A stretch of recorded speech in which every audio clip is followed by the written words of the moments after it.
Cowardice asks, the question, is it safe?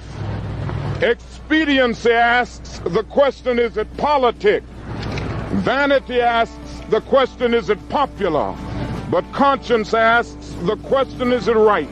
And there comes a time when one must take a position that is neither safe, nor politic, nor popular, but he must do it because conscience tells him it is right.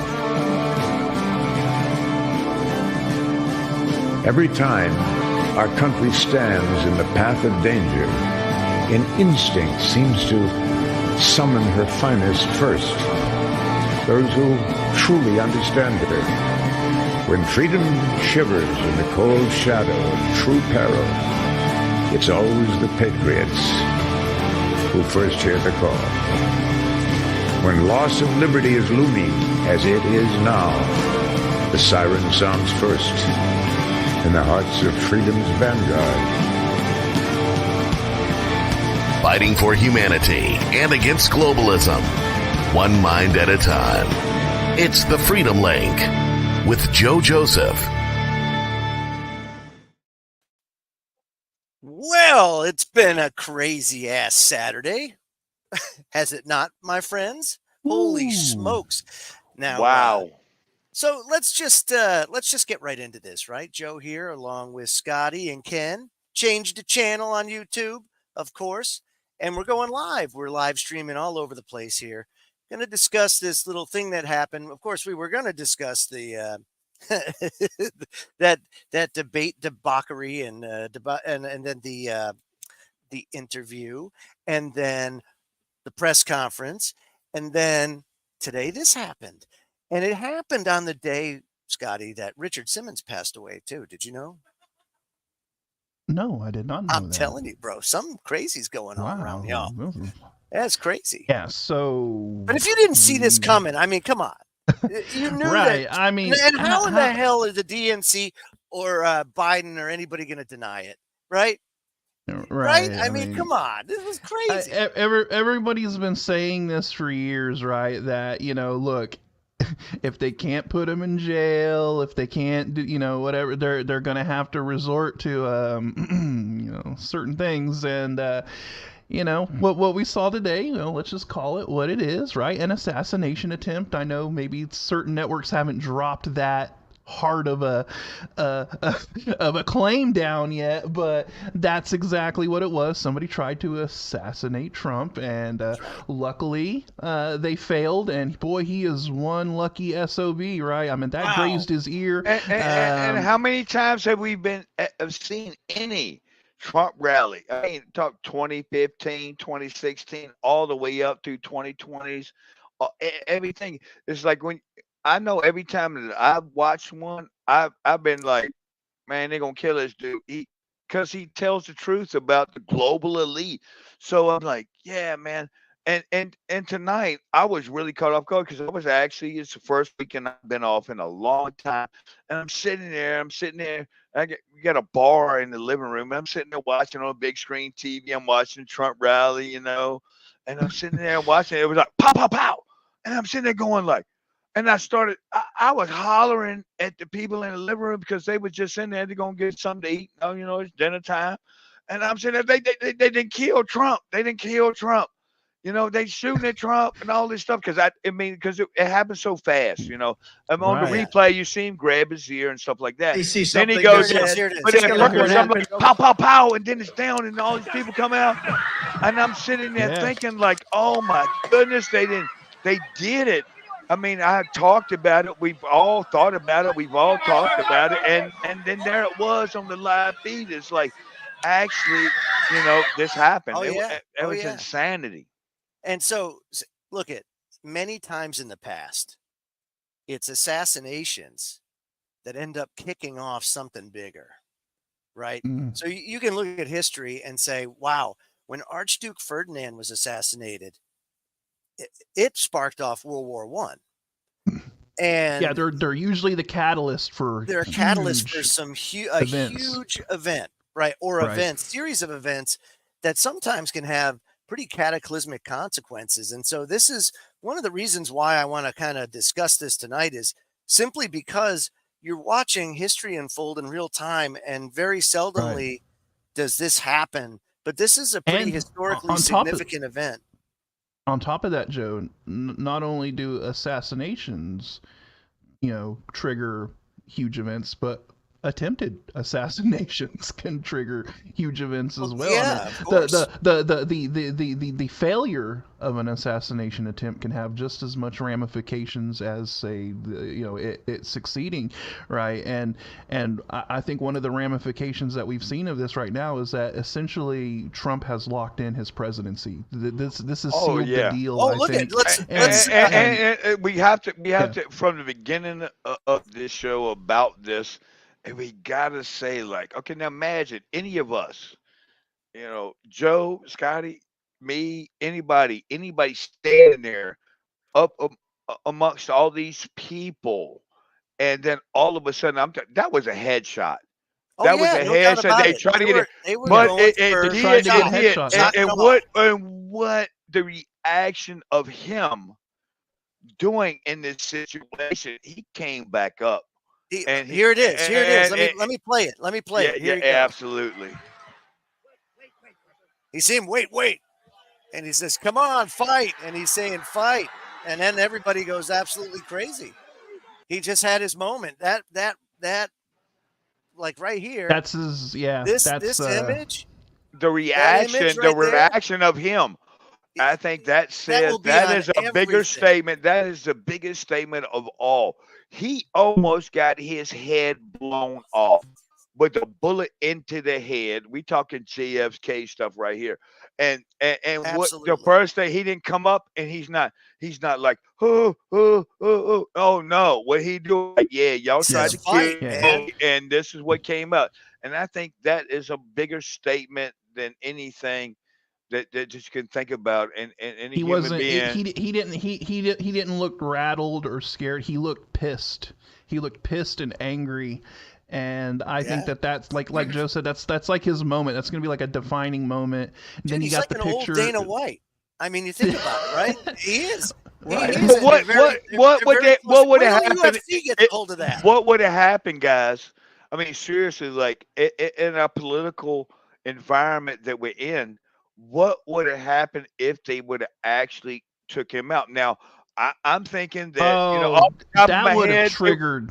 I mean, you look at Rupert Murdoch right now, calling Trump all the time right now, trying to get the governor in there because he really wants him in there. So, I mean, we know this is an anti-Trump guy, Rupert Murdoch, and as the North Dakota governor, they want them in. They want to have some kind of grip on this.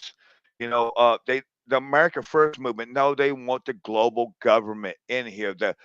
Which we used to call the neocons. Now that they call them, what do they call them now? What is it? Only Republicans, Republican names. All this rhinos. The rhinos, right? The never Trumpers, all that. Right. It used to be the neocons, the neoconservatives, right? Yeah. They really want them. They do not want the America First movement into this. So they would have probably had a bigger. So I don't know, Democrats, Republicans. Now think about the assassination. There's some crazy cat that got up in there. You know what I'm saying? Lee Harvey Oswald and the lone gunman and all this crap that we know. You know what I'm saying? Right. Or was this some kind of thing that went down? Hey, they just didn't get to take him out. Winch, Jackson took over, whatever. But I don't put it past them neocons out there if this was that kind of thing, which we're going to see all the evidence come out with this. But, to take him out because he's not a globalist, he's not a globalist in this thing. What you guys think? Like you said. Well, that's a good observation. You have this whole faction of the Republican Party that really aren't Republicans, right? They're the old guard, the old neocons, your old Bush era holdovers and whatnot. And there's really no difference between a neocon and a Democrat. They're all in the same. They all have the same foreign policy. Goals. They're really not. Enemies or because and it's well known that, you know, the Bushes and the Clintons are really good friends. Remember, whole Haiti GW said thing, yeah. he thought of Hillary as like a sister to him, and all kinds of crap like that. So yeah, and then of course all those families have history too, right? So Right, you look at the and Bushes, right? You have 4 generations of, quite frankly, treasonous behavior all the way back to Samuel P. Bush. But, you know, they're in that circle of elitist families like the Rockefellers and all these of are the people that are they're funding these groups, like, was it the Lincoln Project, which are these never Trumper neocon groups, you know, and all of this stuff. So you have these these factions out there just within the party itself that don't want to see Trump but you know what, because they want things to go back the way they were they just guaranteed it. Now anything short of him being incapacitated or anything happening to him is going to trigger something even worse. I don't even know what this is going to what's going to happen here. That's news breaking news 1 minute ago. They said eyewitnesses say that told the BBC on that there was a man on the roof near President Trump's Pennsylvania rally. We noticed the guy crawling up the roof on the building beside us, 50 feet away. So it's 50 feet now. It ain't 50 yards. It's 50 feet away. I have said too. I said somebody had to be on up on top of something, like at a higher elevation. Scotty, this is Secret Service job. I mean, come on. We talking JFK. I mean, years and years. When we talking about their job is to come in the area. They need to do. How is somebody on the roof? And he had a rifle. We could clearly see him with the rifle. This is somebody telling them on this. This is one came 2 minutes ago from there. I mean, the only way that happens is if they let it happen. At this point, with the technology that's out there and the security parameters that are normally in place for something like this, it only happened because they wanted it to happen. That they would notice someone climbing up a building, and nothing to see here. It's just a chimney sweep. That's all. Yeah. He's on the roof, and he's got a rifle. He's on a roof, and he's got a rifle. And if people are standing there, I mean, the average Joe, where the Secret Service at? I'm telling you, man. So my point is like, what if they actually? I would think it would be even worse that they actually killed Trump and they shot him. It's like, only thing is the neocons can move some other person into the kill to actually, okay, well, Trump killed. We got America first. This the North Dakota guy, the governor, who was anti-Trump, anti-anything. He was, we're gonna move this guy up in there, Rupert Murdoch and all these neocon people. Let's move him up in there. Let's not forget that there's a lot more at stake here, and this is probably one of the biggest reasons why they're trying to take out Trump, because now they see with Biden being exposed, if you will. Even though, I mean, come on, man, who the hell can't see that poor guy? They've had that senile guy in there for how long? I mean, he's been senile for 10 years. So, I mean, that's anybody that says, oh, my gosh, he's been exposed for years. He's so surprised. Okay, so, but what's at stake? What's at stake is $60 billion was approved earlier this year by Congress for the war in Ukraine. $60 billion. If you look at what we spent by President Putin from the Ukraine. President Putin from the Ukraine, he got that money. That's right. So if you look at that gravy train that's really been put in place, where you have a lot of NGOs getting billions of dollars, and that money it's a big money laundering scheme. Yes, along with all of the things that they did in Ukraine, and how they've pushed. This isn't just a Democrat or Biden thing. This is the global elite. They have a plan, And if a guy like Trump gets in, that whole plan goes to hell in a handbasket real fast because he's not going to continue the Ukrainian conflict. But then Germany can't keep it going. UK can't keep it going. All of NATO can't keep it going. Crimea wanted to be part of Russia. They were more Russia than they were from the Ukraine, and they wanted to be that way. I mean, it's like a lot of things. I think, and at the end of the day, it's like, come on, people. It's like, and look at, oh, wait a minute, President Putin over there in the Ukraine. I mean, that's what Joe said anyway. I mean, come on. Yeah. I mean, this is the guy making decisions and pushing his stuff. But at the end of the day, it's like, no, man. His old lady's buying Maseratis, they're buying all of this stuff. It's like, where are these cats getting this money from? You know where they're getting from? From us. NATO, of course, No, they get it from the American taxpayers sending them all this money, man. And it's like, look, man. And meanwhile, look at us. Look at what's going on with us, right? Who can 46? They say this is the official figure. Of course, we know that official figures are always giving a lighter feel to things, right? So they say in the last 3 years, buying a house, the cost has increased 46% in the last 3 years on average. I say BS. It's a lot more than that. When the average house tell you, Joe, I can is tell about you, $400,000, the average, the median house. I got a letter the other day from my mortgage lender that wanted me to refinance. Okay, now I got a fixed rate right at the beginning, right there in 2021. Is when I bought the house, and I had 2.75% interest rates locked. Okay. Now they want me to refinance. Oh, we can refinance and lower it down, but with 7.52% interest rate. And that's locked in. I'm like, it never changes. And I'm like, no, man, what are y'all talking about? I don't want to do it. And I'm like, y'all crazy. Well, they use that, right? They use that as one of the factors, and it is a factor that people have those rates locked in, and you probably won't ever see those rates again. So those people are probably going to stay put where they are unless there's some sort of dramatic life event, or perhaps they get a new job and they have to relocate for whatever reason. So that's one. But what drives it more than any of that has been investments, private investments, capital funds. They go in, these banks, these investment companies, house flippers, they go in with cash and they outbid everybody, and they artificially inflate the market, and then they go ahead and they set the market for rent too.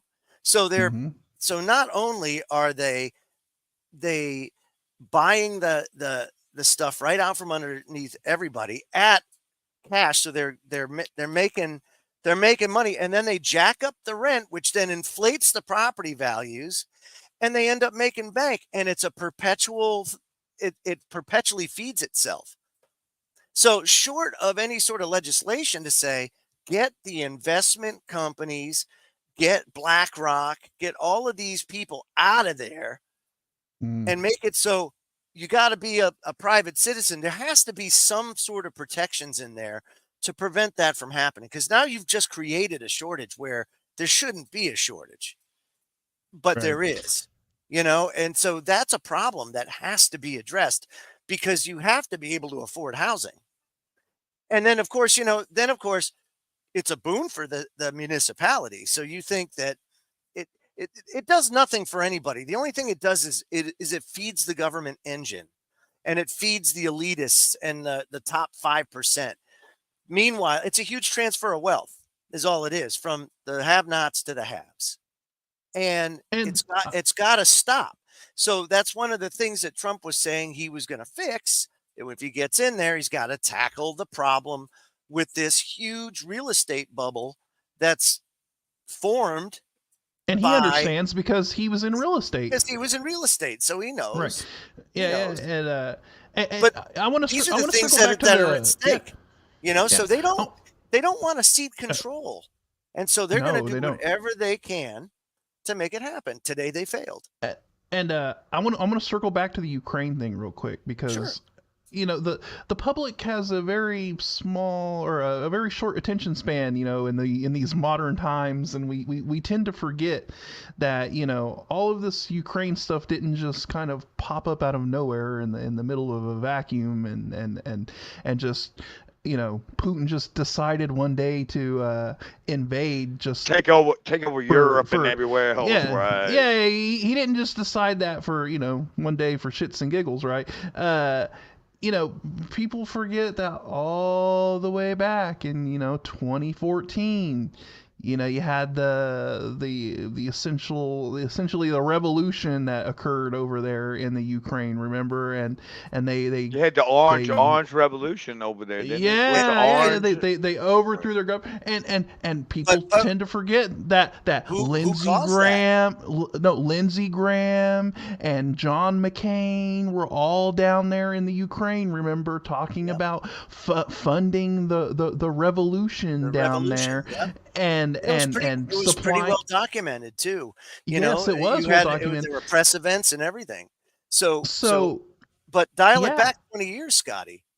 Dial it back 20 years from that, and you have PNAC that are writing the Project for a New American Century. Project for a New American Century. That's writing exactly this. They're telling you, look, we need to basically encircle Russia and China. That's what they want to do. Trap them, block them in. And if you look at where all the military bases are and every strategic position that the United States and NATO have, they have effectively done that. And if the roles were reversed and we had Chinese and Russian bases on our borders, what would our government do in that situation? Right? And so what is Putin doing? Every time he's saying, hey, you can't do this. That this is a problem. It's always provoked, and so this was orchestrated, and he went in because he had to go in because of what was going on in the Ukraine and on his step. And I think, we see this like desperation of like trying to do anything possible to keep the Ukraine from falling, right? Or keep the Ukraine from losing this war. And I think that there's more to it than just, we want we're trying to stop an evil dictator or whatever from invading a smaller country. We're trying to protect democracy and all that. No. You know what I think is actually going on? I think that there is a lot of shady stuff that the United States has been involved in, that we've been funneling through the Ukraine. The Ukraine seems to be like Absolutely. We heard Joe Biden sit there on the stage and talk about, everything from Hunter Biden, where they wanted to stop somebody from doing something over there, or we're not going to give you the money for this stuff. Yes, exactly. But totally Ukraine seems to be the country that we use to either funnel black money, right? Like dark money that we want to keep off the books. It's the country we use to probably set up all kinds of black sites and really shady operations and things like that. And what I think they're afraid of is that if Putin actually wins and he gets in there, he's going to have the receipts for everything, every shady, illegal thing that the United States has been involved in the Ukraine. He's going to have documentations and papers of this as he goes into these cities and towns and whatnot, and they take over these buildings and go through their paperwork and all of this stuff, and we're like, U.S. has been funneling money through here, funneling money through there, setting up shell companies here, setting up shell companies there, and all of this stuff. And then they're going to have the receipts for all of this shady crap that the United States has been involved in using the Ukraine, right? And Ukraine. So that's why they're trying to cover their ass, is what they're trying to do. They don't want none of this to be exposed. Right, and Biden stood there on stage. We saw the video of him talking about getting rid of some prosecuting attorney, that Right. was investigating stuff, and well, we're not going to give this money unless you get rid of this person. What did they do? I mean, you even look at the one Hey, of you the think they what want is that Putin getting a unit hold? they got to actually Yeah. the Nazis. Putin even said he even went into there to get the Nazis out of Crimea, right? To start with, which they had the SS insignias on their Right. stuff. Right. And I'm like, I mean, Yeah. I don't claim to know a lot about this, but what I do know is just like, well, they did have the SS stuff on their stuff. It's been pretty well Okay, documented. and Crimea was like what they Well, if you wanted understand the once the history, Soviet Union got broke down and that was broken off and all of that, the people that was there in Crimea wanted to be a part of Russia, but it was the yeah, Ukraine that kept them from doing that. So the yes, first thing they did when they came in Crimea and stuff like this, it's like, well, I mean, I'm American, so I mean, it's not my business right. what they No, do, but but it's cultural. looking It's at it, cultural. but Right. exactly, I can There's a understand. cultural right. That's the homeland, that goes back generations for people Yeah, that and are ethnically Russian, and so it has to do a lot with that. But what and happens is governments like or the CIA and all that, they go in and they start these right no different than January 6th, right? Where you have agent provocateurs that go in and they provoke and they push, no different than the FBI sets up these, oh, we caught another potential terrorist from doing homegrown terrorists from doing this or that, but underwear they're the ones bomber. that talk to them about an idea, and then they say, ooh, well, we'll provide you with this, And with whatever you need, Iraq was and the then they same take thing. it. Oh, yeah, they take it Iraq was the all the same way thing. up to that. You had the It's the same Sunnis and the playbook. Shiites. You had the Sunnis and the Shiites, and then you had people going through the border of Turkey and all this stuff. Caught with improvised explosive devices and all this stuff. There, and then all of a sudden you find out that they were the CIA and stuff like this, agents, and they got raps on their head and they're trying to act like this or that. I mean, this is stuff has been going on. We have seen this for so many years. So when it comes down to Ukraine, I would think that a lot of people out there in the United States, just talking about our country, I mean, we know this stuff. We have seen this stuff. We have seen so many things come to fruition, of like all of these things. I mean, heck, even look at the COVID stuff. I mean, oh yeah, you gotta stand to put your mask on. Also, now they sitting here talking about like, yeah, well, that was messed up. Well, how many times do we have to go through things in our life where they tell us something, mass media that tells us these things, and to turn around years later, then they go, oh, well, okay, well, it's different now. No, it's not different now. It's not Look at different now. Joe Biden. Come on. We'd have known this cat was wackadoodle from the get-go. He's sitting there Why do you think walking they kept around. him He's locked in shaking his basement? hands. And he don't know. He's falling up the stairs. Not falling down the stairs. He's falling up the stairs. He's sitting there talking. And then we have these people telling us, well, he sit there in that Papadopoulos, you know what I'm saying? In his interview, well, at least he made it through the interview, and it's like, And then his did you press listen to what he conference, said? What and then did his he say? No, and they even said from his State of the Union address, this is what kills me the most. State what's of the Union. that? They sitting here acting like he did something good. Oh, he was there. He was vibrant. He was this. Let's Vibrant. look at the transcripts of the sentences. We're just talking basic English sentences. And it went from the same thing he's always done. It's like blah, blah, blah, blah, blah, blah, blah, blah, blah, blah, bang, bang, bang, bang. I mean, it's like, come on, man. This guy is wackadoodle. He's been wackadoodle. And now everybody wants to sit back and go like, well, yeah, maybe Biden needs to step aside. It's like, what now you want to say that? I honestly don't think that they had any intention of running him anyway. I just think that it went sideways on him real fast. Well, You know everyone's been forced to acknowledge that the emperor is wearing no clothes. That's Yeah, yeah. exactly what. Which is what- crazy. It has Yeah, been everybody's this way though. It's been This the is what open I'm Yes, saying. I know. It's like But they've been anybody. forced to finally admit it. Hey, look, if anybody says insurrection out of their mouth, Anybody says the words insurrection, January 6th, they need to go. Okay, they need to go. Anybody said, oh, Joe Biden was on his gang, they need to go. Anybody sitting there saying these things, it's like, I mean, this ain't even a debate. This is like, huh? It wasn't an insurrection. We saw what went down. We watched. Did Trump? No, he never did. Is he racist? Yeah, he's racist. No, he didn't.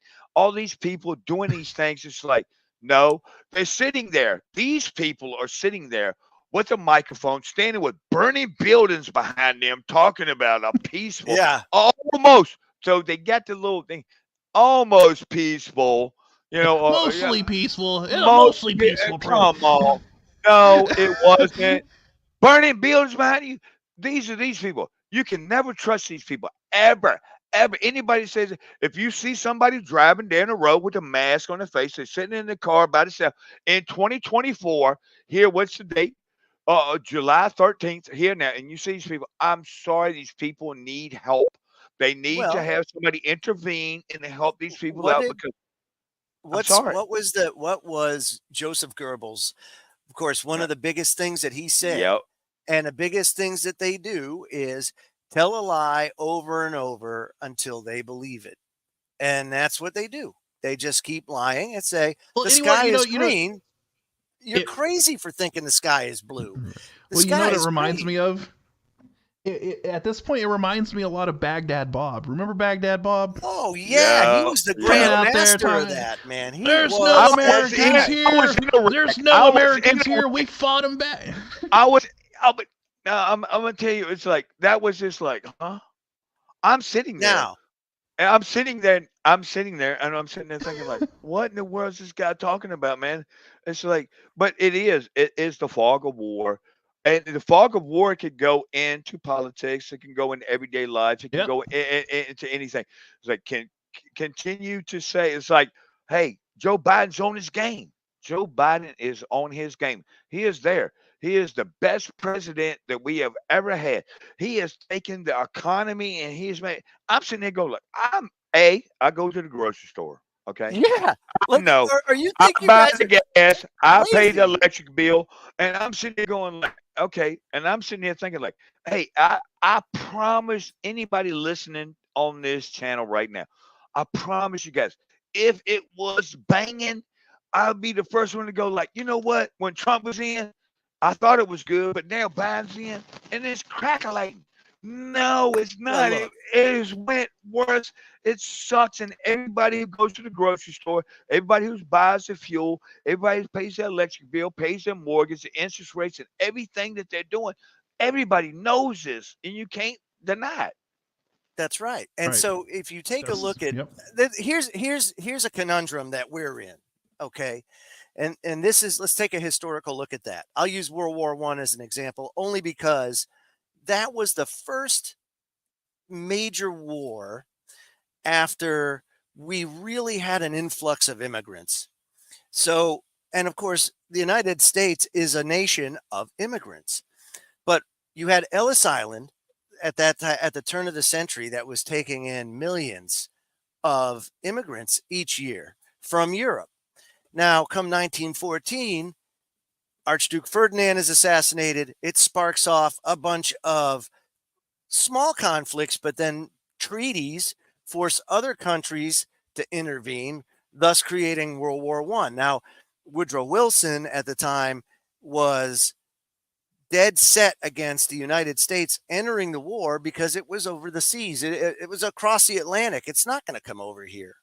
But what they failed to understand at the beginning of the war was how many German Americans there were, how many Italian Americans, how many French that were actually here in the United States, that when it sparked off, a lot of these people were getting letters from their home country drafting them and then being compelled to go over and fight because things were so bad. Now that started to bleed over, and these are our families and they're over there and they're suffering and we need to go help them. We have the resources, we have this. Now at that time we only had an army of like I want to say 135,000 people. I mean, we didn't have near the armed forces that we have now, and we had to tool up and everything else. By the time 1918 comes around, now we have a 1 million strong army. That's after 3 rounds of draft. But the Lusitania, of course, is what sparks that all off, and really is the straw that breaks the camel's back.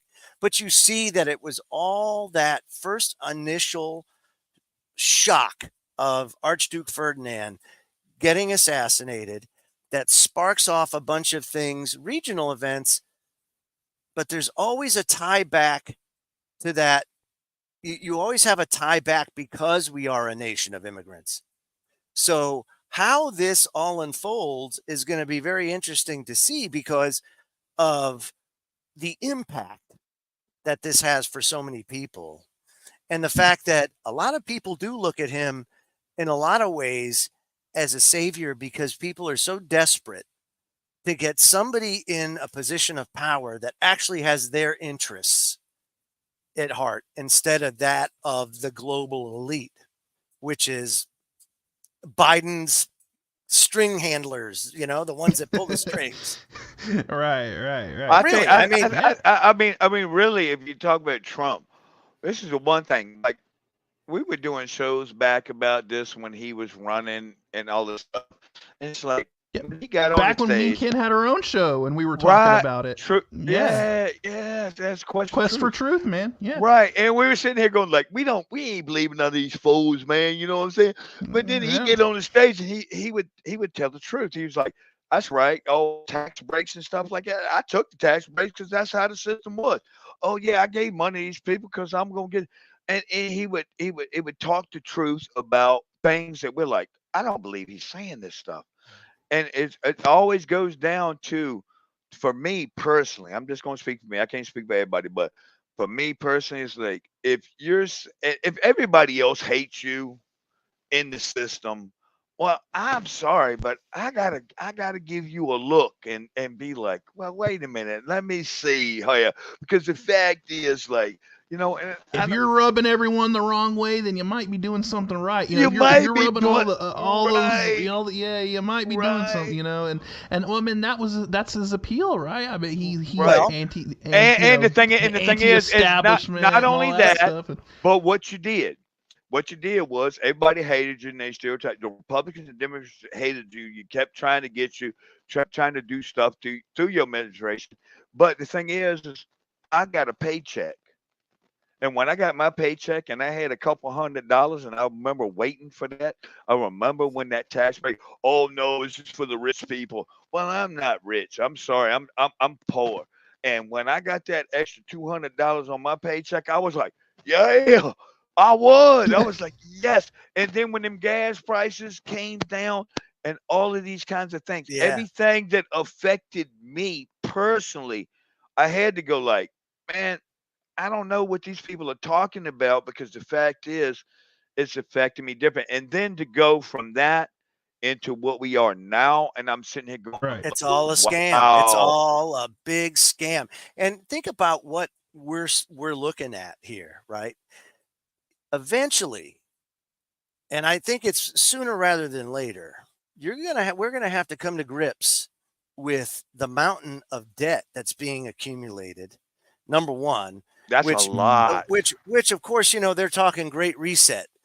That But could happen Joe, too. That could happen too. Joe, I mean, the most basic thing of our national debt that I've seen is like showing a dollar. Here's a dollar here, right? That they give us. Okay, there's an interest rate on this dollar, which means they have to continuously print more money to be able to pay back supposedly this debt. It's like it's a never ending cycle that this debt could never ever be paid Mm-mm. back. We Well, can that's never pay why it back. I think that's what eventually killed Woodrow Wilson was the guilt that he had from allowing the Federal Reserve to take power and have the power over our money when they should have no power over our money. But Ron Paul fought that for a long time, and wanted to audit the Fed. Of course, it never really happened, but they have taken and monetized uh, a lot of debt to just keep the system going, when really it should have crashed a long time ago. Think about So Social Security, same thing. It's a Ponzi it's scheme. it's a They took Ponzi that scheme. they took that back in the day to for people to put money into that so they can have some kind of retirement, right? Yep. And it's like the money now. I mean, because what ended up happening is a lot of people who didn't pay It's into the abused. system. It gets, Plus, it's abused. and it's like, yeah, the Social Security has been bankrupt for a long time ago. Long time. I mean, I'm paying it now, and it is not paying for anything for my future at all. It's still paying for stuff that was owed like 20, 30 years ago. I guarantee it. It's like these things just don't make no business sense. That's why I like Trump. He's a business guy, and like him or not, whatever. He's like he doesn't want to do anything, and he's got a good business sense. He doesn't want to do anything wrong. He wants to not be that guy, but he is a business sense guy. It's like, yes, I want more so than anybody else. I will say, I'm not a voter. I haven't really voted much in my life. I will vote for him this. I'm not going to say it. I'll vote for him this time because you know why? Because this guy seems to have a business sense that's going to actually do a better than anybody else. And I'm not voting for the lesser of two evils or anything, but it's just like, man, come on, man. It's just common sense. It's like, Well, I'm saying, the United States is a corporation, so you gotta have a businessman to a run a business, corporation. right? And Everybody needs to pay I the guess fair that's share. right. Well, wait a Everybody's got minute to pay though. the fair share. We don't need to be paying for everybody else. We don't need to pay for everybody else. No, this money need to come in. It's Or at like least somebody with NATO need to a pay their business fair sense, share. I guess you could say. The interest on the national debt this year will surpass what we pay for the military and Social Security. That's how bad it's getting. So what we have to do is we have to say, okay, well, let's take a look at reality right now. You've got a lot of people It's an issue that are being nobody propped can really. but you have a lot of people that are being propped up by government money that just cannot go on ad nauseum. But people Right. have an addiction to that, right? And anytime you're physically addicted to anything, right? You don't have to be psychologically addicted, just physically addicted. Sometimes your body adjusts to certain things and it goes through a process if you don't have that in your system anymore. The same thing goes for all of this money coming from government that are propping up people. And if that goes away, you're going to have so many people that don't know what to do, don't know how to survive, don't have any clue what tomorrow is going to bring. And they're going to be a lot more drastic in their response. Right. Because of what? Yeah, because all of a sudden the rug's pulled out from under and we created it. Right. So and on top of that, you have this mountain of debt that you have to pay down. So now you can't even you can't prop it up. You can't keep it going. That's why the whole system collapses on itself. And pacifist, look at how much money every year. Rand Paul, he's doing it. This like before. How much money we're wasting $1 million on watching. We'll have an electronic squirrel look at a real snake, and we're gonna spend all this money to see how this electronic robotic squirrel looks at a snake or something. I mean, all of this wasted money. I mean, and that's the thing. It's like if you took away all of this wasted money, all of these things, it's like, I mean, seriously, I mean, how messed up is it? Russia spent $90 billion last year on their military, right? Half the reason why they suck on the battlefield is because they don't put $850 billion into their military. They don't have the GDP to support that. No country had the GDP to support that shit. We don't have the GDP to support Look how much money we wasted. Millions and millions and millions of dollars on the inclusion, the DEI, and everything added into military expenditures instead of actually, what is the military supposed to do? You know, And why is that happening? No, think about this. Why are they doing that? The reason why they're doing that is because even today, as effed up as we are, and believe me, America, we are effed up. That's why this is called Wake Up America, We're Screwed. Because it is a plan to take the only hope that the world has for any sort of reset that favors people, human beings, not these reptilian freaking elitist scumbags, right? We are it. So they have to program and program and program and get that American out of us and make us exactly. They those want drones. what we have been talking about for That's right. So decades. they're They changing want history. that They're new changing everything world order. They up is want a down, world left is government that right. controls the entire world This is because my pronoun. Hey, exactly. hey, what the It- hell, man? You know, look at it, and I'll be honest with you. How we went through our childhood and everything else, and didn't know that the people that were gay were gay. Okay, I didn't know. Like when you watched Rob Halford, right? Rob Halford from Judas Priest, and you watch like the British Steel Tour, and you see him, he's in all leather, right? How did we not know? And he's strutting down there and he's doing it like this little catwalk. And it's just like, how did we not know? But we didn't know, you Yeah, we know, did. that We had, did. we didn't It, have used, that kind it of, used to be. It it used to wasn't be. weaponized. Well, when you get your ear pierced on the right side, you was gay. Yeah, yeah, that's how you I mean, told it, right? from my The time. subtle Oh, little hints back in the day. Yeah, Yeah, yeah, yeah. man. that's fine. Yeah. Yeah. But Yeah, now but seriously, these cats are being cats. These cats are actually being cats, and they taking like litter boxes into the classroom. This is how far that's what I'm you saying. give It's them an inch, you give crazy. them out, and they're gonna You take some cat litter box. So some little kid can take no, they're pee furries. pee pee pee in the daggone litter box because they recognize themselves as a cat, and then they don't even tell the parents. And I'm sitting That's there right. like, no, look, y'all went way too far. You went way too far. Look, hey, look, you want to be gay? That's fine.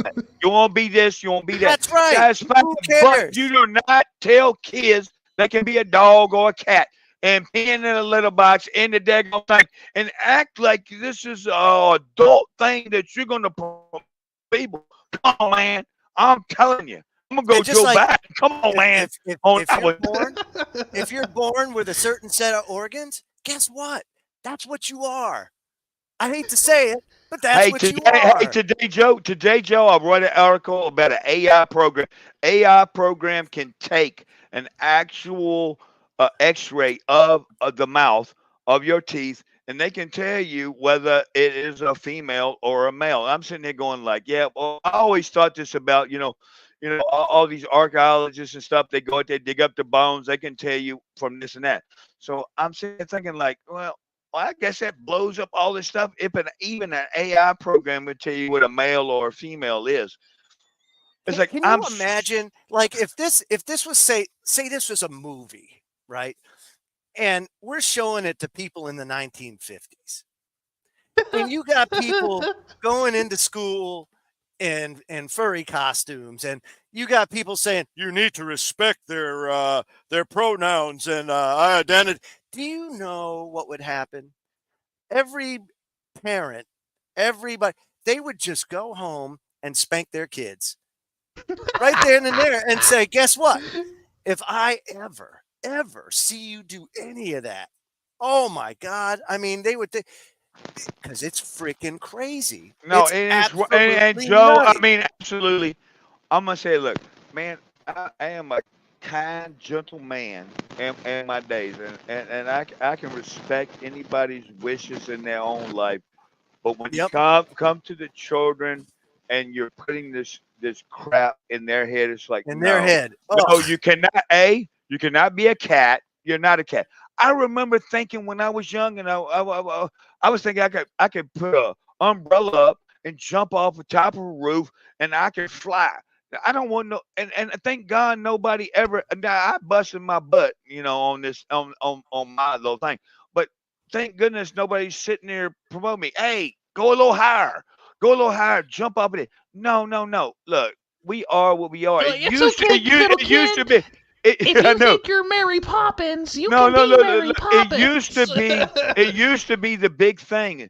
Be happy with what you are. Hey, look, maybe you can't jump the highest. Maybe you can't. You can't play this, or maybe you can't do that. Be happy with the person that you are and go for it. It used to be that kind of. Now they're sitting there thinking maybe you're not what you think you are. Maybe you're something else, and it's like no. This is not the approach on life that No, any it's adult needs to take Right. with the children.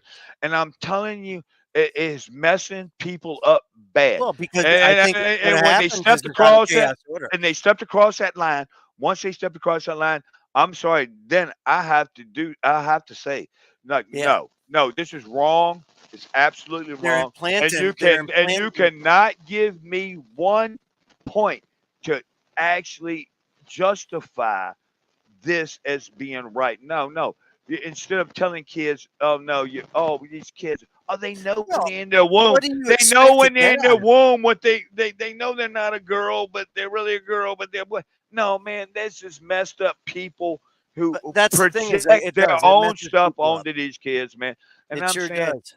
it And what's going to happen? You know exactly. what's the fallout from this? Is really what I'm worried about. Well, Is you've created a generation of like mentally zombies. abused individuals. Yeah, Is but like essentially what that is. it's like Yeah, and like a giant leper colony almost. Where what are you going right. to do with all of these people that what's been seen can't be unseen. So that's why I think it's critically important that you maintain a child's innocence as much as humanly possible up until the last possible moment that you can. Why? Exactly that. Because what's been seen can't be unseen. We are creatures that are basically products of our life experience. That's what creates our Mhm. identity and what we choose to tie our identities to. And what they're saying is anything you imagine yourself to be, you can be. Right. And And Rob, that's great in Disney World. and as far as on that level, I live in California. I know a lot of people, you know, on that side of the spectrum, and I've always felt the same way through my entire life. It's like, man, if you're an adult and you're a guy who likes another guy, or you're a girl who likes another girl, and none of my business, right? Right. Right. But once, Right. I mean, and they're like, hey, I might not agree with it, and I might think there's something strange with it, but I'm not gonna hate a person. I'm not gonna, I'm not gonna do anything like that. I just might disagree with it, which is my right to do, right? But I'm not gonna hate them. I could talk. We could break bread. We could do all this kind of stuff. But once you start taking that mentality and you start projecting it to younger generations, and you're taking a kid, like these Hollywood actors and actresses out there, they take the kids. It's like I got a new You're purse. robbing I them of got a their new purse. innocence. I got a new purse. Yeah. Oh no. Oh, hey, look at my kid. He's transgender. He's this and that. And it's like, no. These kids, it's the same thing. It's like a tomboy. Used to be girls back in the day. They used to be tomboys. Up until a certain level, they would be like, tomboys. What you And used to who call cares them. if they're a tomboy when they get older? It's up to them, but Right. No, the fact exactly. is you've maintained their innocence through that whole But you don't process. lie to them. You don't You don't lie lie to to them. them. You don't say Right. there's something wrong with you. You need to be this way. You don't say any of these kinds of things to them as an adult, and try to make them something that they might And not be. I mean, think come about on. this. Think about this. You just brought up a very valid point, and it's something that has been, I think, injected into society for that very reason. We teach our kids from the very earliest ages that it's okay to lie. We do it. And we do it all the time. And every parent out there makes that mistake, right? Because we say, guess who's coming down the chimney for Christmas? And Santa Claus, Or the Easter Easter Bunny Bunny. and all this crap, right? And oh, yeah, it's real. And we teach them it's okay. It's All right, okay to lie. And right from the very Hey Joe. beginning, I do, I do got to say something because I've had this conversation a lot of times about that. I'm gonna just put this in here before you continue. It's like I do like the innocence of the youth to believe and they can do anything that they can do. Sure. I think kids at their age, the hardships of life, the reality of life, a lot of times I don't think they need to know 100%. I like the creativity and the imagination of that because I was born in 1970, so yes, I came up with the whole Santa Claus and the Easter Bunny and the Tooth Fairies and all this kind of stuff. Right now, I understand not telling the truth. It always came to where you became a certain age before that, but then the children understood, and I understood, like what it was all about. In those kind of things, and I do understand the lying, but I don't think that you could raise a child and give them the cold hard truth. I mean, really think about how hard it would be on like a little kid to really understand the whole hard truth of life without a little bit of imagination. We've seen the writers, scriptures of books, the imagination, the beauty of like this imagination, because it does go on to other things in life. I mean, yeah, they're gonna understand like, why you lie to me about Santa Claus? My son, hey, little Kenneth in there, I can tell you the same thing. He was really mad when he was like, yeah, man, no, he was really mad and pissed off, and he was like, but It's a you told me betrayal. Santa, you It's a told me Santa betrayal. Claus did, and I It's a told him, betrayal. And so and there's a it, psychological point to it, but yeah, I imagine that we have to go to break here in just a second. So before Yes, we do. we'll have to handle this on the other side of the hour. But yeah, basically I also got a little something to chime in about the whole. Well, we'll get into it whenever we get back. That's right. So you're watching it's KGRA, KGRADP.com, the Freedom Link. We'll be right back.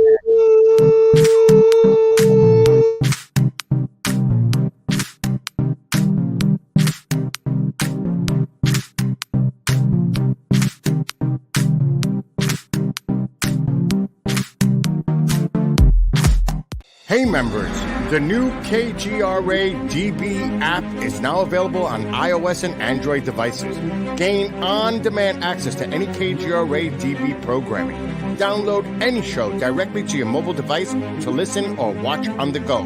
Go to the App Store and search KGRA DB. Did you know 75% of Americans are chronically dehydrated? If you struggle with focus, run low on energy, or when it's time to finally sleep, you simply can't, this can all be linked to dehydration, and Fuel Up has the answer. Our proprietary formula contains the finest cellular hydration with the strongest immune-enhancing natural ingredients. The Fuel Up system is made up of 3 different incredibly tasting varieties. Wake kickstarts your day with a jolt of caffeine. Play boosts focus while hydrating your cells. Rest not only helps you relax, but also rejuvenates your cells while you sleep. Here's what our clients have to say. I really don't miss my coffee, and you can tell the difference. So I'm going to take it for the energy.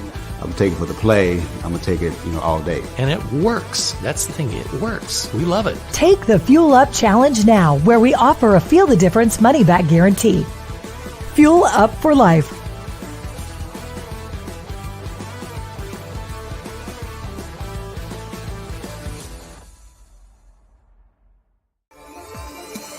You're listening to the KGRA Digital Broadcasting Network.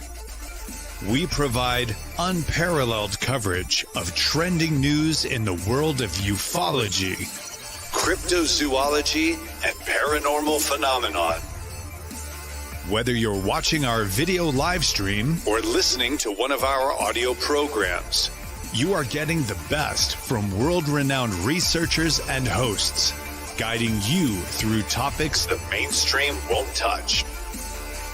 Miss one of your favorite programs? No problem. Head over to the members area at kgradb.com for access to our massive library of award-winning content. Make contact, stay connected, only at kgradb.com.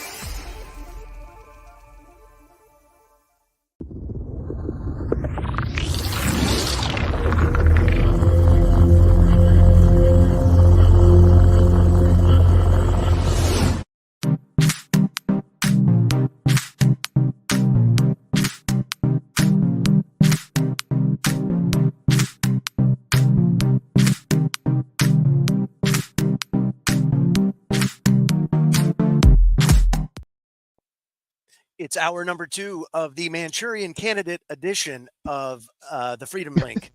Yes, Manchurian Candidate edition. That's right. Oh, we got Bill. Hey, Bill is on. Wow, Bill. Bill, how you What's doing, up? buddy? What's going on? Hopefully, Popeye will be joining us soon. I just talked to him. He said he's going to try to get with us here shortly. But so things are going to devolve very rapidly into some. Oh boy. Okay. But all right. I just wanted to come on and share a photo that I think says it all, and it would be this one. Oh yeah. That's yeah. That's the one. Says it all, I think. Yeah. I think so. That's going to be like on every UFC poster from here on out. I can see it now. We have a statement that was just put out by Trump, so I shall read it. He said, I want to thank the United States Secret Service and all of law enforcement for their rapid response on the shooting that just took place in Butler, Pennsylvania. Most importantly, I want to extend my condolences to the family of the person at the rally who was killed, and also to the family of another person that was badly injured. It is incredible that such an act can take place in our country. Nothing is known at this time about the shooter, who is now dead. I was shot with a bullet that pierced the upper part of my right ear. I knew immediately that something was wrong, in that I heard a whizzing sound, shots, and immediately felt the bullet ripping through the skin. Much bleeding took place, so I realized then what was happening. God bless America. I just want to say before I go, because Popeye's coming. See how he spoke about the other people first? Yep. Right. Not himself. Yeah. The others. Yeah, pretty interesting. Mm-hmm. Just saying. Yeah. All right, I'm out, guys. Have a great rest of your show, and Popeye's going to be joining us right now. Very good. All right. Oh, well, what do you know? Trump train. Sorry. You should... Yeah. Hey, Popeye. What's up, boys? It's been a little crazy today. And so we thought we were waiting for you to come so we could really, this thing's going to go south in a very, very short period of time. Well, I hope we're not on any YouTube channels, because I'm, my voice plus YouTube equals. You're on my channel, Popeye. You're on my channel live streaming. There is one channel, Popeye. Don't get me banned now. This is Change of Channel's last broadcast on his channel, unfortunately. Yeah, dude, sorry. Poor Kev found out the hard way. He had his YouTube rep tell him either you delete him and his voice off your channel, or you don't get your live stream. It drives the AI crazy. It does. It really They don't does. give me nothing anyway, so don't even worry about it. I've been waiting for the ban any day.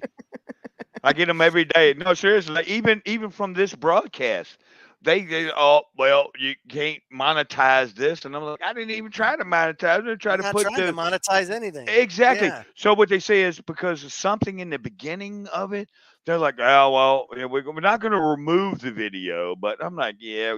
It's year after year. Whatever. You get people from 20 years ago a video, and then you're banning that. I'm like, okay, y'all not really gonna. That's left and right happening to me. Oh, but because I still have a couple channels. I get emails almost every day, and they take channels. Because I've been a good boy and haven't uploaded anything to them, and they flag me on videos from 13 years ago. They're like, we remove this because it doesn't match with the WHO's guidelines. Thanks. I thought that was just for the jibby jab. I thought that was for the arm dart. And the poof. Remember when we had this conversation and I said that's the camel's nose under the tent? Yeah. I often wonder, like how after Musk buys X and now they have like the community notes, which are fabulous, by the way. Anybody Dude, they're great. Yeah, right? Yeah. I Can remember YouTube maintain this this censorship on such a vast scale still when Twitter or X is doing everything right? You know what I mean? And then you got Rumble. I don't see how they're not collapsing. I just don't. I don't get it. Oh, it's driving me. Well, driving me people. crazy. I mean, you'll have people shit talk Rumble because Rumble doesn't have some. Rumble's still in its infancy, and sometimes they'll have little issues here or there. Like Rumble Studio itself, they have their own version of like StreamYard. It's called Rumble Studio, and you can stream from there to both Rumble and YouTube. But people have problems with it, and they get mad, and it's like, bro, this is all brand new. And people forget YouTube started as videos of people doing backyard wrestling and riding bicycles off of the roof of their garage and doing other stupid shit. That's right. Right? I mean, that's what it started off and as. change a channel. I think he was around since their infancy, for sure. 2005. Ken's been on there. Yeah. As some of us are, we've been there a long time. Old farts. Long time. Yes. It's Ken so funny. remembers. Ken, I know you were around long enough to remember John, who ran the channel Enough Respect. Oh yeah, Enough Respect. Yep. Yeah, he was talented, that guy, man. Dude, think about the video talent that guy had, because like the video editing programs in that period of time were the largest piles of crap. Now you can just drag and drop things. He did all of those transitions and all of like the zooming and everything. He did all of that manually, like every little step. I have no idea what he's up to, but wherever John is, we have much respect for Enough Respect. You know what I'm saying? Yeah. Right. Yeah. Well, back in the day, we had to do it all ourselves. I mean, but things have changed, Things have changed. Things have changed a lot. But you remember the old days. I mean, everybody complained about YouTube. Oh God, they changed this, they changed that. It's like every time you got used to something, they changed the dashboard, they changed whatever, They made it stupid. It used to actually give you live rankings, which was cool. And it used to tell you. And now they come back 10, 15 years later from a video you've had up. Yep. I mean, and now they got a problem with it. Yeah, it's the retroactive strikes that are, and it's a lot. And it's a video of like what actual people said. It's not nothing you put in there to twist the words or anything. Here's this person talking and stuff. Next thing you know, they're coming out. It's like, why did you wait all these years? It's like, man, come on. Why? Because things that were important or not important to them then are now, maybe, or whatever. Well, and not only that, back then, the algorithm didn't really exist. It was just natural, organic, rankings, right? And so now that they've implemented all of these algorithms and these things to go through and scan people's channels, it's going back and retroactively striking all of these videos that back then weren't an issue because the algorithm didn't even exist. Now it's like that computer. Now it's like that computer program on Tron. Yeah. So it's end of line, and it's just the computer. It's just an AI or an algorithm scanning the videos and picking up keywords and then flagging it based on that. There's no human going through and looking through any of this stuff. But I tell you, Scotty, I tell you what, I could upload a video right this very second, live right here on this show right now, and I could be going, "Hey everybody, I'm changing channel. Hope everybody's doing good." That's it. And then I will start uploading it. And then what will happen during the upload, that it will say that it was manually reviewed. It's manually reviewed, and that it does not, and it cannot be, it can't have any kind of advertisement or anything. And it'll say, man, before the video was even uploaded. I did this back in, was it 2018? I did with me and my son, little Kenneth. We were sitting there and we did like, oh, everybody have a happy new year. It was Happy New Year back then. Happy New Year. And I was just sitting there and he's like sitting there waving and stuff. And that was it. Manually upload. Now I uploaded the video saying that. And they said, oh, well, we have manually reviewed your video, and it breaks whatever policies that can. It's just your voice print. Maybe it's your voice print. Yeah, maybe it's your voice print. I wrote him about this actually about 6-7 months ago. Wrote them about this. I'm like, how is this happening when I haven't even uploaded the video yet, but it's manually reviewed? I don't understand this kind of thing. And they said, no, you have to do this so many times. You have to say that this video is okay uploading to YouTube so many times, and that it passes this before a bunch of goobly gobbly. It didn't make no sense to me. I'm saying it. So I got to upload 10 videos, and say that it's okay, and then it will be okay if I didn't break anything on this kind of thing. So Oh, y'all gonna oh, say oh. You were like on probation or something, basically. And it says forever. you gotta be a good boy for X amount of I time want to make Elon sure you Musk. I don't. want Yeah. Elon Musk to buy that and give me my back pay for like all these years. They've been making money off of all of the Alex Jones videos, all the documents, 600 some videos I done had. I want that back pay. And one day it's gonna come through. Class action suit, something. Somebody do something about this. Because you know what? Nah, because these cats is, you know what I'm saying? It's like it's crap, man. Y'all used to love me when Bush was in office, and I was talking about him. Y'all used to love me back. Then Obama came in, and all of a sudden, y'all don't love me no more. You know, it's just it's crap, man. It's crap, and you know, and even to this day, it's like that don't make no sense.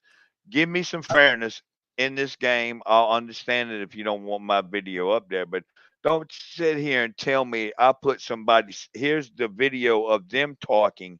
All of a sudden, 10 years later, 15 years later, you're going to say, like, yeah, you know, this is medical misinformation. What, really? That they the ones that said it, not me. I just put them up talking. Man, it's insanity. I got a little something something. So I guess President Biden has now chimed in, and I'm gonna try to put that feed in Oh so boy. that so we can see. So we could see, so he could tell us she has nothing to do with it. I didn't know. I didn't know what the heck was going on. And I'm praying for, my God, I'm going to go talk. I'm just guessing because I don't know yet, but I'm just guessing that, I'm going to call him and yeah, we're praying for his family and la, la, la. So let's see what President Biden has to say. Well, I plan on talking to them shortly. The telephone. Look, there's no place in America for this kind of violence. It's sick. It's sick. It's one of the reasons why we have to unite this country. We cannot allow for this to be happening. We cannot be like this. We cannot condone this. And so, and I want to thank the Secret Service and all the agencies, including the state agencies, that have been engaged in making sure that people who, and we have more detail to come relative to other people maybe injured in the audience. I don't have all that detail. We'll make that available to you. I may be able to come back a little later tonight, but we'll put out a statement if I'm not able to get, if I'm in bed by then. The bottom line is that the Trump rally was a rally that he should have been able to be conducted peacefully without any problem. But the idea that there's political violence or violence in America like this is just past his bedtime. Appropriate. Everybody. It's not appropriate. I shouldn't have ordered it, but in hindsight, he's gonna blame, it's not appropriate. he's going to blame guns. It's the guns' fault. Yeah, of course. It had nothing to do with his administration or the we DNC. had nothing to do with it. Right. And you know, I don't care. Man. I don't care what any of them say. I said this. Joe texted me like 10 seconds after this happened. Literally, Joe texted me and he's like, they just tried to effing assassinate Trump. And I'm like, I know. I was watching a live stream when it happened.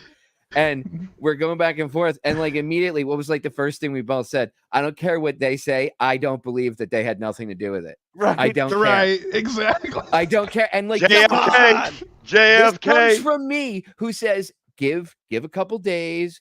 Always, you know, don't rush to judgments. No, they did it. I don't give a shit what anybody says. I don't care. They did it. And if they're like, we didn't do it. No, right. You didn't do it. Only thing they didn't do, only thing they didn't do, the wind trajectory was a little bit off for that sniper, and that was it. That's the only thing that happened that put it off. I think that they wanted to hit him dead on target, head shot. You know what I'm saying? Back into the left, back into the left. Oh, dude, they totally wanted to hit him. They totally wanted a headshot, and they totally wanted the shock value. But now, what they now get blown off on what stage. they got now is they got Trump indicted, okay, Trump mugshot, and man, they tried to kill this motherfucker.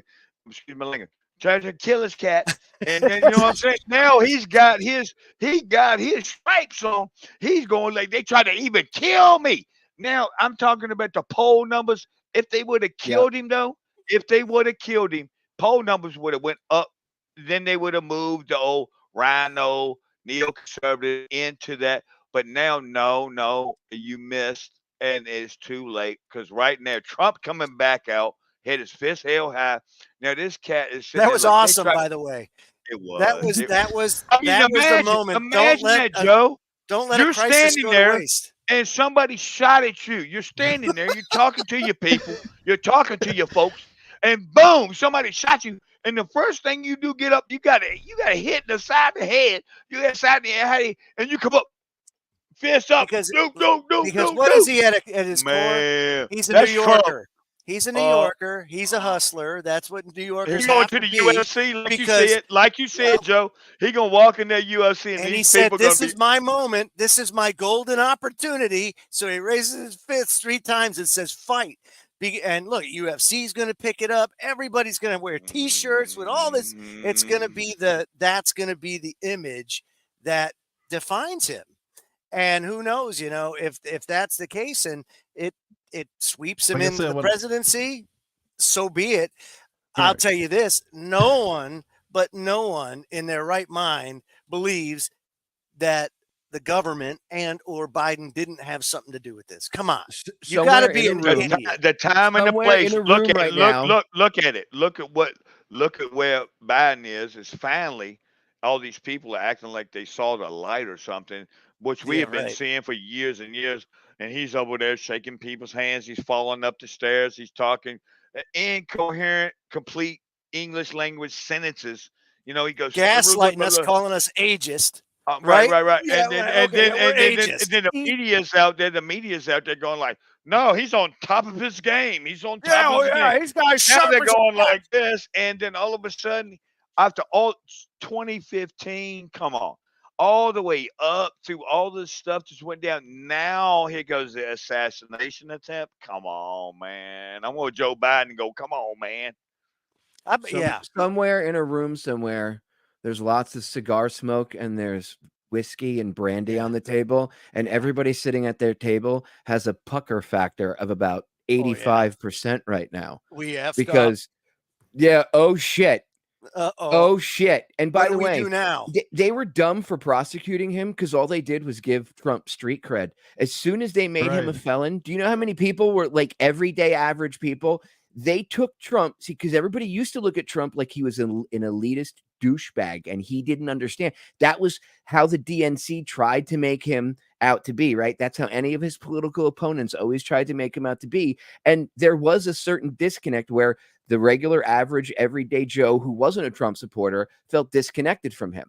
Well, they immediately erased that disconnection when they made him a felon, because how many people are fighting bullshit felonies in this country? Right. Oh yeah. I was just about January to say that's 6th why cats, the J6 cats. Well, and that's why his popularity is skyrocketing amongst African Americans, especially African American males. He got more strikes. He got shot. He got shot. He got shot. How many presidents can say that, like, I'm still alive, they tried to kill me, and I'm still here for you? I mean, this is like, oh my goodness. I mean, he's got that street cred because a lot of African American males have had to deal with BS in the legal system and having charges put on them and all of this stuff. And so to them, they're like, man, he's got that street but look cred, at he's got that swagger. They made him a G. Malcolm X, you got Malcolm X. They made him a G. They made him a G. Exactly. Okay, so I got the song. He's walking out of the hospital with right here. You ready? Back up in your ass with the resurrection. Is the group harder than any that show your affection? They want to ban us on Capitol Hill because it's die, motherfuckers, die. So you see what I'm saying, man? Because he's totally gangster right now. The T-shirts and they want to ban him. The T-shirts and the bumper stickers are being made right now. That's right. Yes. And they want to ban him, but he walks out with a limp, right? Oh yeah, baby. And by the way, the only thing that they got him on, really, I mean, what did they get him on? It was a hush money trial because he had sex with a porn star. I'm just gonna say this, and I'm pretty sure every American will agree with me when I say this. I don't give a rat's ass that Trump had sex with a porn star. Fist bump, Donald. Good for you. Way to go. That just makes him more of a G. Do you think Putin I mean, he had like a ballerina girlfriend. He's got all these young girls chasing him. Do you really think Putin is going to look at Trump and be like, "Oh, you had sex with a porn star. I can't talk to you now because obviously that's going to, interfere with my politics." No, he's going to be like, "Damn dog, fist bump, fist bump." He doesn't have that same respect for Joe Biden, and neither do any of these other world leaders. No. I'm just saying, like, I don't care that he had sex with the porn star. That is the dumbest shit ever. Well, and not only that, Popeye. I mean, we all know that Joe Biden's only interested in little kids. So I mean, what's worse? Yeah. So right, what's worse? Our current president is a pedophile whose daughter has admitted that her diary that says that she was molested by her father until she was like a teenager. That's all true. She's admitted, Ashley Biden has said that's true. So her father is a child molesting piece of shit, and they went after Trump for having sex with a porn star. That lets you know everything that you need to know about where they stand. They'll throw all that shade at him. Oh, he's a dirty guy. But what about your little diddling president who likes to sniff people? He does like to sniff. Yeah, that's right. It's just a freak show, dude. That's what it is. It's a freak show. No, and it's a total freak show. And I'm looking for something. Look I'm looking for a clip House. for you. Please do, because no, it's about the assassination, but I'm looking for a clip for you right now. So what do you think is going to happen at these conventions, right, that we have coming up? So Monday we've got the Republican convention, and then who's going to be the VP, man? Who is going to be his VP? Because I hope he picks Rupert Murdoch is pushing for that North Dakota dude, what's his name? Bynum or something? Bynum? Yeah. Doug Bynum? Yeah. It's not going to happen. Rupert Murdoch is pushing for him, and I'm like, no, that dude. It's not going to happen. And do you know why it's not going to happen? Because Musk has now opened up his war chest to help fund Trump and to take that pressure off. It'd be cool is if Musk was like, I'll be his vice president.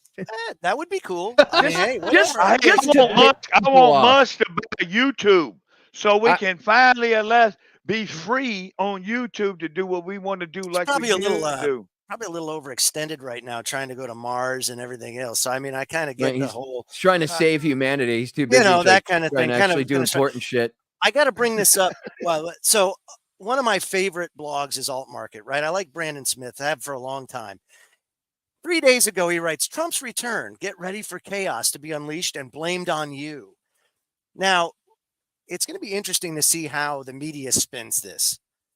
A lot of people are saying that even before we got all the facts, that it was political theater, that it was to influence the vote, whatever.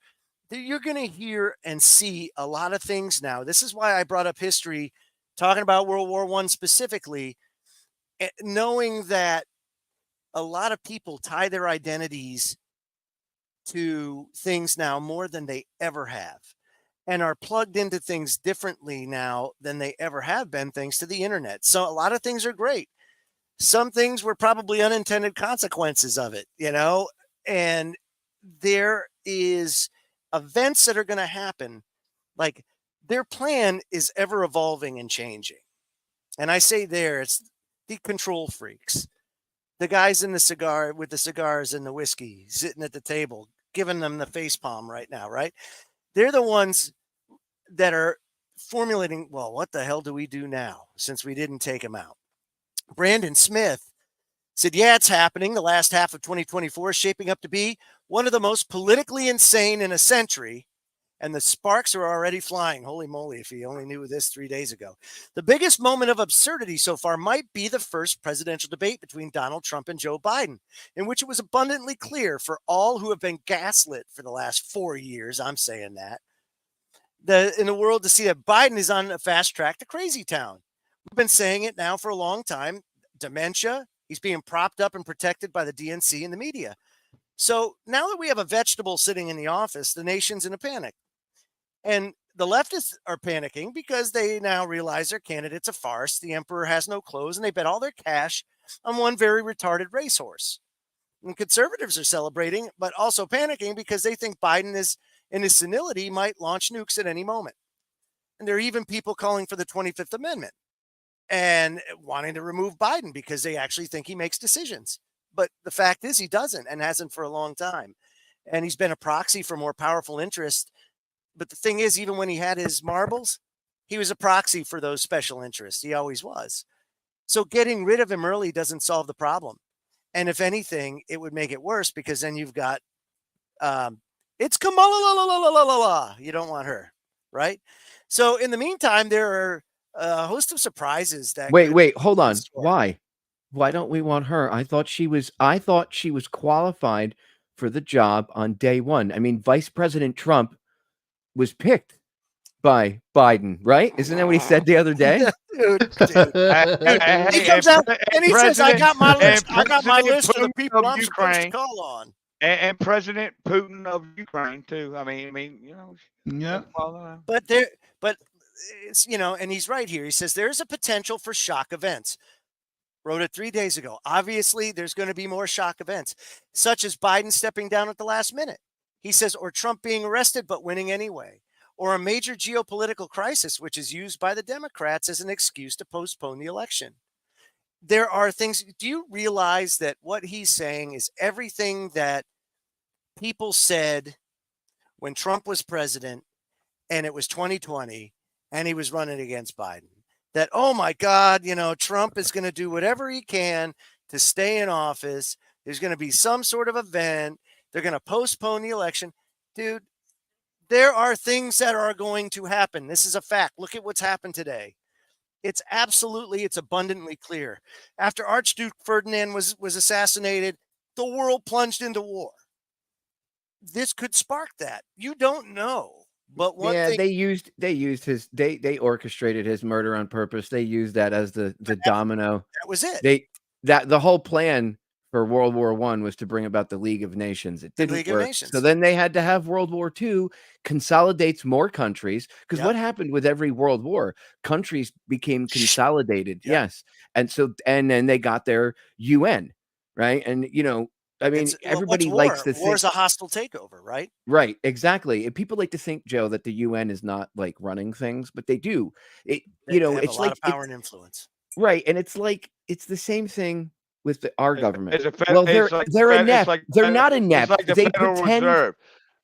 Hold on. They pretend to be inept. They pretend it's not even, well, the Federal Reserve too, but they pretend to be stupid so that people go, well, the government would never do that. They can't do it. Look at the UN. They couldn't be the head of a one world government because they're inept. No, they're not inept. You're just not paying attention to the things that they're doing.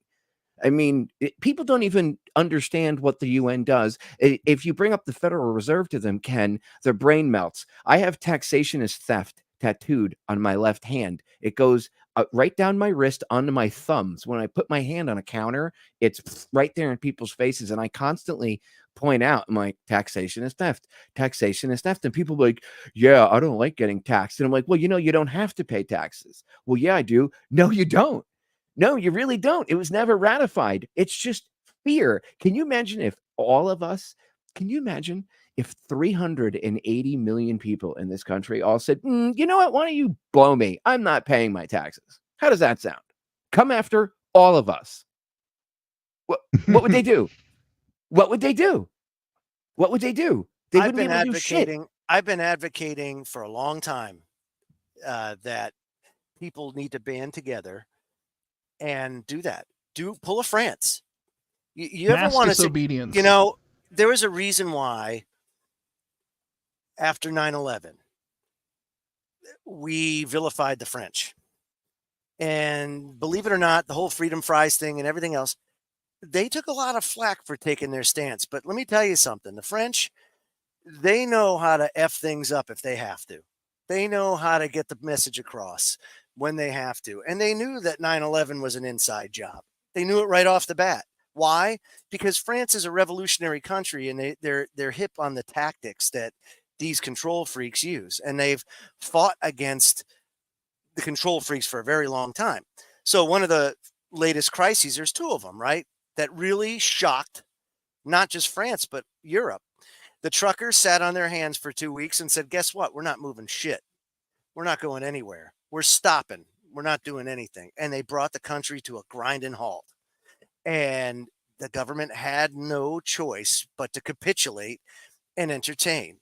And then the farmers started pushing back because of all the green initiatives.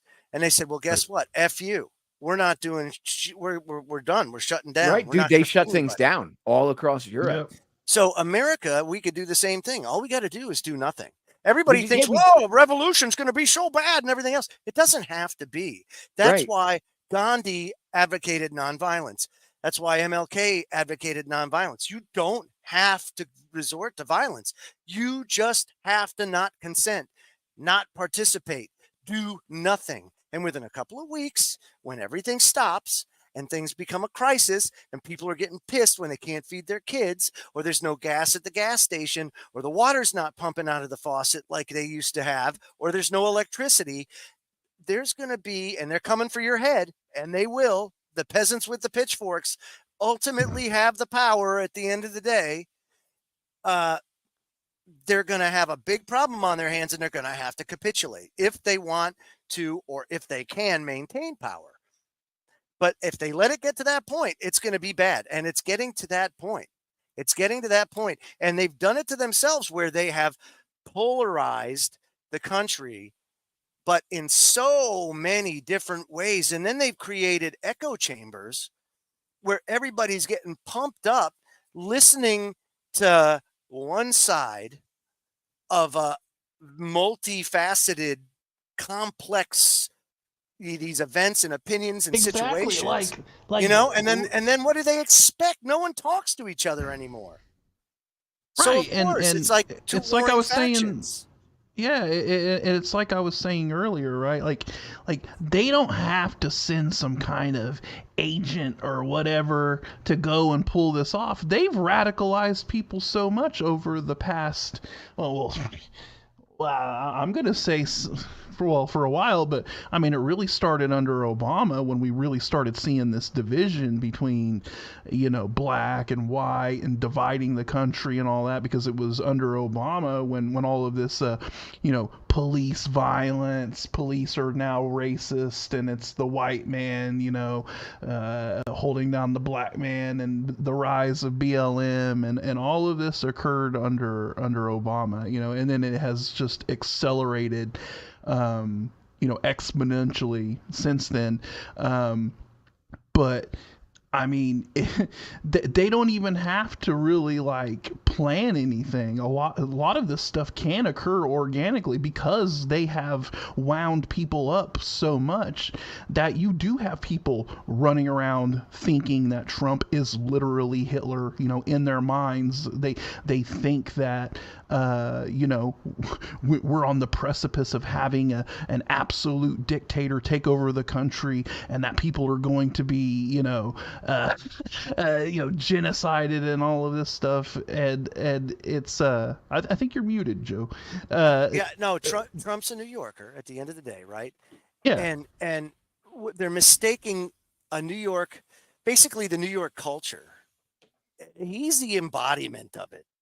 You know what I mean? But all I'm You saying gotta is that be they're a so hustler. delusional. They believe these things that they've been Because told it's for so- years and it's years and years. so Because They they're equate 'em- programmed. Because they look, equate him they like a believe, mob boss. because they you know? believe what the mainstream says. You know, a lot of, you know, I know a lot of us. I was listening to you guys when I was working out, doing the chickens out in Yeah. the backyard. I was listening to the stream, and like I know a lot of people like that we do, like what we do, like truth tellers, people that have been in the know, anybody with their eyes open, are saying, well, I can't get how people couldn't believe until suddenly just now that the emperor has no clothes. Well, because Right. it's just like that book. Okay, it's just like that story. It doesn't matter how many times you tell certain people you could lead the horse to water, but you can't make it drink, right? People have to wake up on their own. So they could hear podcasts, they could hear stuff. People were waking up. So that got attacked. That got, you know, podcasters got labeled conspiracy theorists. The term conspiracy theorist was already misused, and then it got even more misused to the point now, if you say, oh, it's a conspiracy, they go, no, it's real. No, conspiracy doesn't mean fake. It means two or more people getting together to do something bad. So if this guy that shot at Trump and was involved with anybody else planning it, guess what that makes that? A conspiracy to commit murder against the ex-president of the United States.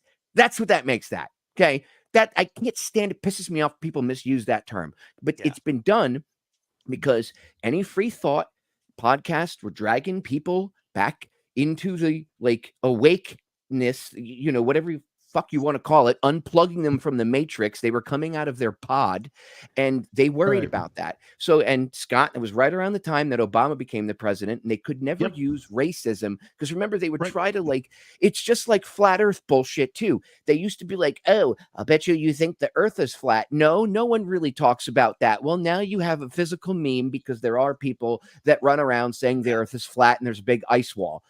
Douchebags. Okay. It's the same thing. Okay. If Hillary would have won, you'd be sexist. It was sexist. Exactly. You would have been a sexist piece of shit, Ken, if you didn't like her. In fact, they said that when she was running for president. Anytime you were like, well, her and her husband burned people, including children, alive in Waco. That's a pretty shitty thing to do. Oh, you're just sexist. You're sexist. Yeah. I'm sorry. Burning people alive. I'm sorry. That's not wrong. Being mean, disliking it is sexist. They were extremists. Right. Right. I've got to cut in because I've got to show you an image that I just got from a friend, Robert Stanley. Oh, very good. I think it shows the bullet whizzing by President Trump. I'm going to put it up on the screen. Now, you would have to really zoom this in. I think I can do that.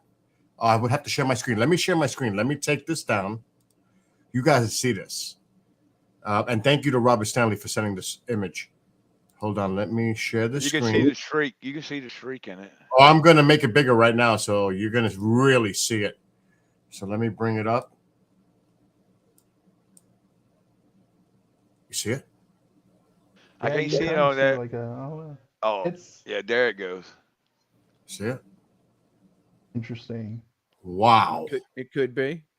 I mean, they were trying to take headshots at him. That's why he was hitting the ear. And then they wanted total shock and awe. They wanted to blow his brains out. Right. Yeah, who was the shooter? Who was the shooter? Was this an actual? I just read. Well, I just read that the Secret Service counter sniper team took him out. He was probably professionally trained somewhat, but I mean, it's hard to hit a moving object. Okay, to quote one of the Lou Ivan, one of the investigators that investigated Kennedy's murder. It's hard to hit a moving target with a rifle, Chief. You got to figure that's why there hasn't been an assassination on a leader in over 100 years. And you got also with the wind trajectory.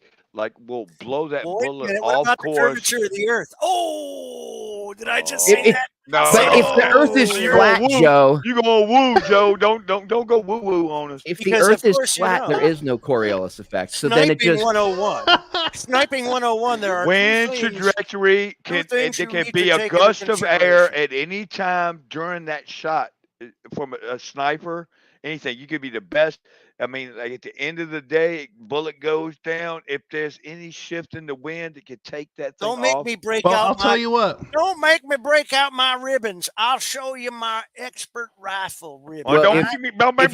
Hey, let's all break out our ribbons here. There were two things they taught us when we learned how to shoot like that, right? They said there's two things. They said the curvature of the earth. You got to remember that because that will affect your rifle's trajectory, and also downhill, the wind. Yes, you got to take into account your wind direction because if you don't, it can have a serious effect on the. It's the same thing as playing golf, right? Yes. Right. You're sitting there, you're teeing off, ping.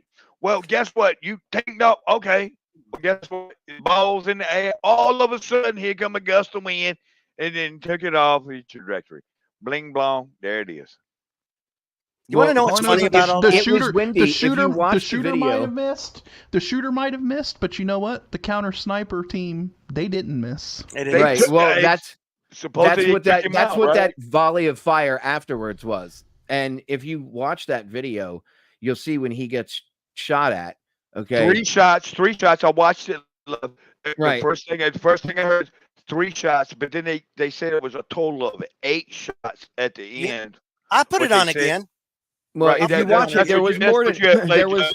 But when there's I a was second watching it volley of live, shots. it was 3 shot, pow, pow, pow, and I was like, what? Here you go. Here we go. They see something that said, take a look at what happened.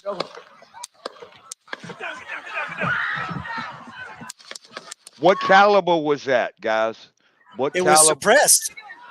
That's what it was. That was, What was do you think? But what do you guys think that was? Because it was a silenced rifle. I really hope it wasn't an assault rifle, so these people can come in and the only thing they're going to talk about is ban the guns again. Of course it was. You can't fire. It'll be a quote unquote AR style. Right. Well, it's not going to be.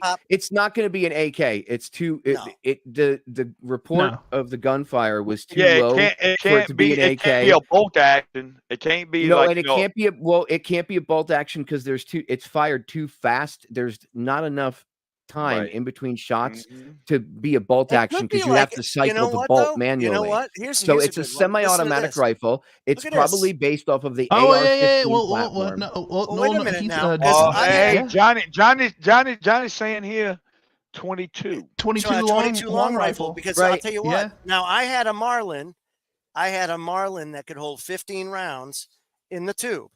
So, and that thing, man, I could hit a gnat's ass with that. Yeah, the rapport of a 22, the rapport of a 22 would sound like a suppressed, higher caliber round. Can you play that one more time? When it first goes off, it sounds like a 22, but you got to think. I mean, he could have used a 22, and maybe that's why he only grazed his ear.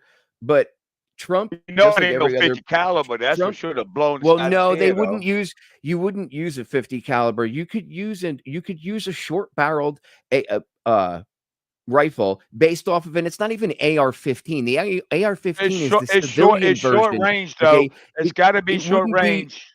Well, it doesn't matter. It doesn't matter what they're using. As far as them getting this gun inside this place. But a 22, so a 22 pistol is not going to, if you're trying to shoot at a distance, a 22 pistol, you're not going to assassinate anybody at that distance. You'd use a short barreled rifle. You could take an SBR, 243, put it under your jacket. You could wear you could take an SBR, you could sling it over your chest. Okay. And you could put a jacket over top of it and they wouldn't know that you had it. And you could easily climb up to an elevated position. You could use a red dot sight. Okay. You don't even need a scope. At 100 and they said 50 meters and then they said 50 feet. I've heard two different reports. So you're looking at 50 to 150 feet. They would have had to be inside this. They would have had to be that's 50 to 150 feet. That Which is means inside. They had to get this gun inside this place through security. But so that means that the gun probably wasn't smuggled past security. If the Secret Service was the ones that were in charge of security. If everything was in a perfect world, but they didn't kill Kennedy without the Secret Service helping, without the aid of the FBI, and I'm glad you brought that up. I'm glad that's what I was thinking is like the only way that they could get in anything. Because I was thinking like, how would they get in a gun to do this at that close range? Because like you heard this thing. It wasn't since this was Ghost close. Gun. I could hear Ghost gun made of plastic. That's it. What if it had to be a 3D printed? But how could you have a 3D printed kind of gun to like? I mean, and the only thing I could think of is like Secret Service had to be on this, and you watch the Secret Service reaction to once he gets shot. You got one dude who's really in there. You got a couple of people, but I'm just saying it had to be a Secret Service malfunction here. Something. Well, it's not a malfunction. All you need is the right person. You don't need everybody on Trump's Secret Service team. The guys that responded to him were genuinely trying to save his life and trying to do what their job is. Okay. But they're not the ones, the guys that are protecting him they're not also the ones that are sweeping things for guns or explosives. The Secret Service is supposed to have their own team. Now, because he's a former president, his Secret Service team is smaller, right? So then they'll they'll back it up with using like sheriff's departments or whatever. They'll have them come out and help out and stuff. Local law enforcement. So and they were all there.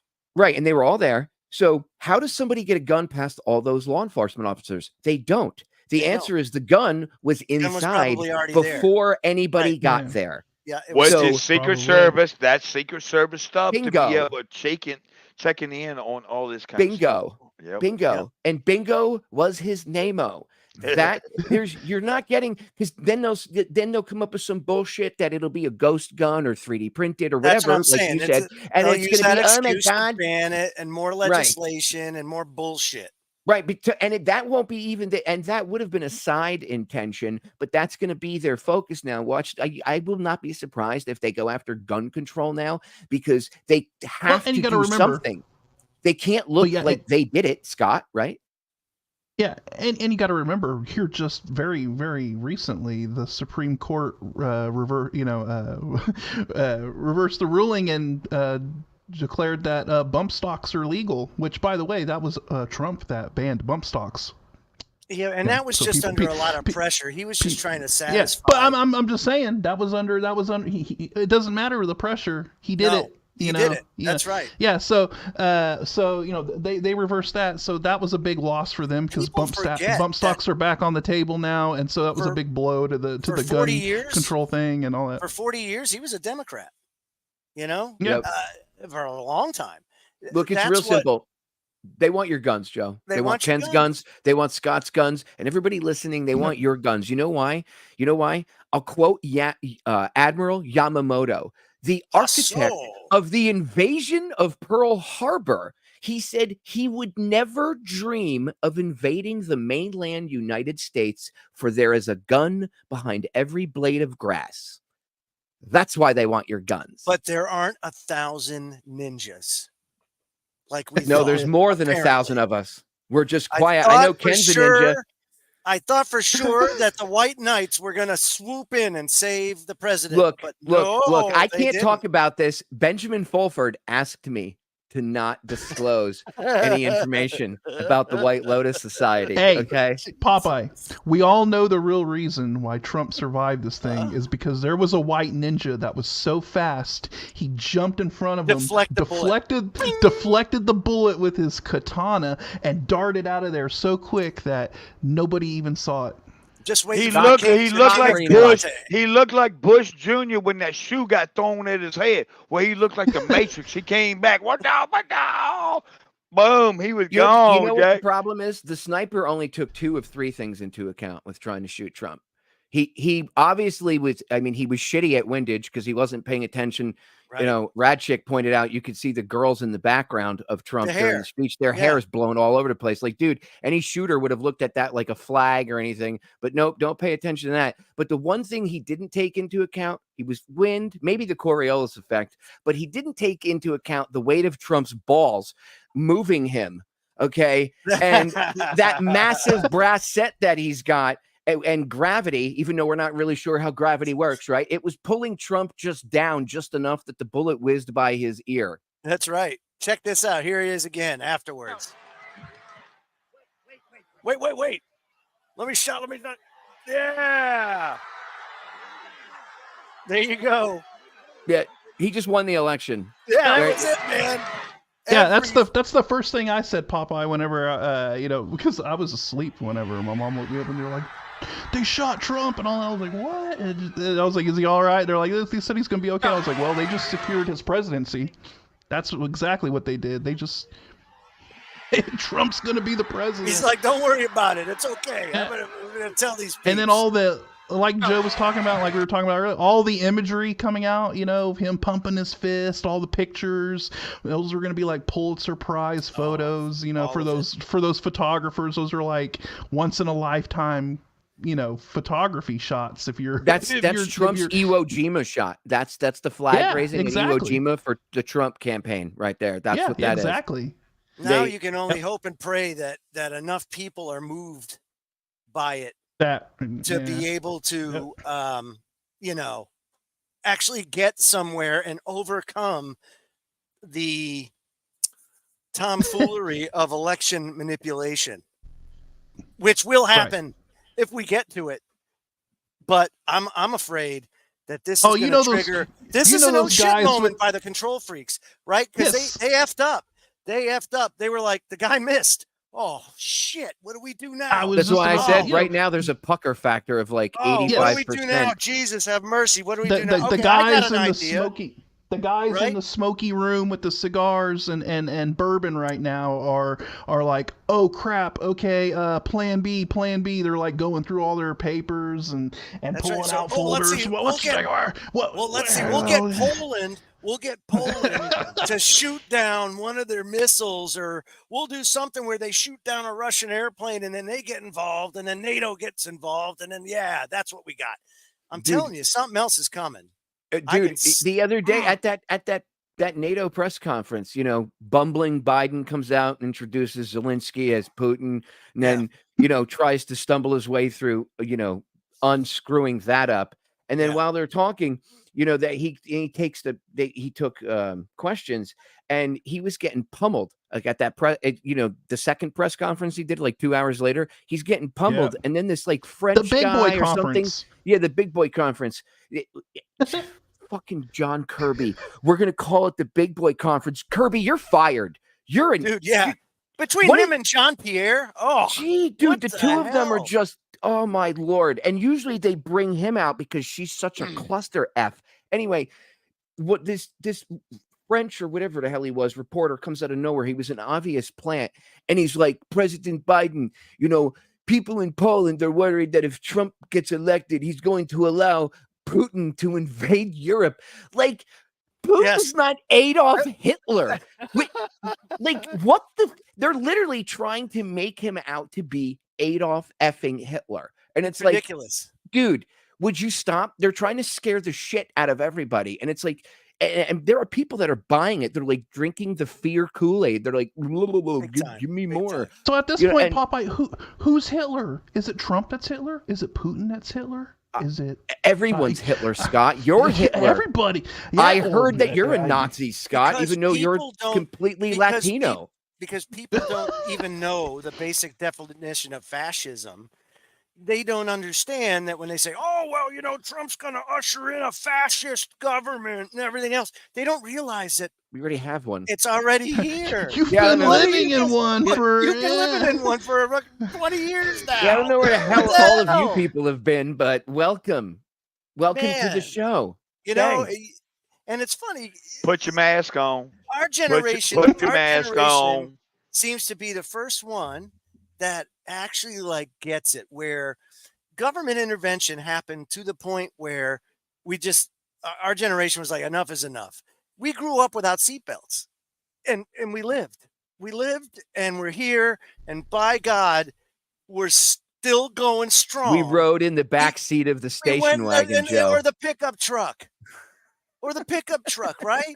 Yeah. If you had like the Ford LTD or whatever with the big cavernous freaking because Gen X was feral, Joe. That's right. We're feral. We are a feral generation. We had the old Ford LTD, and we had M80s, and we would blow shit up, and we would do all that, and we made it. You know what I mean? And now we rode our bicycles without a helmet on our head. But now we jumped over our friends. Boom, boom. That was mental illness. Oh my God, good, Ken! positive You just brought way. Back some memories. Yeah, dude. We Evil used to Knieveling over all your friends, hoping you didn't land on somebody. That's right. They all laid on the street. They all laid on the street, so you and we could bring that to the more prudent time. We did not get our shots. We are still alive. We did not. I didn't put no mask on. I ain't getting no shots. And everybody said, masculinity. You're gonna die. You better get your shots. And you know what? Now I'm sitting back and looking at all these people got shots and what happened to them. I'm sitting back going like, see, no, I didn't do it before. I didn't get my flu shot. I didn't get any of these other things. I never got no vaccination, and I'm still alive. You're still here. And your beard's still here too. And your beard's still here. Yep. That's still Ken's beard is pure blood. He's got a pure blood beard. That's right. He's got a pure blood beard, yeah. But on the flip side, now this generation, because we've had this this conditioning, if you will, for a little while. Now you have little boys going into school thinking that they're cats and bringing their litter box with them and having and not knowing what gender they are, or if they're what even human. species they are. And it's being nurtured and cultivated.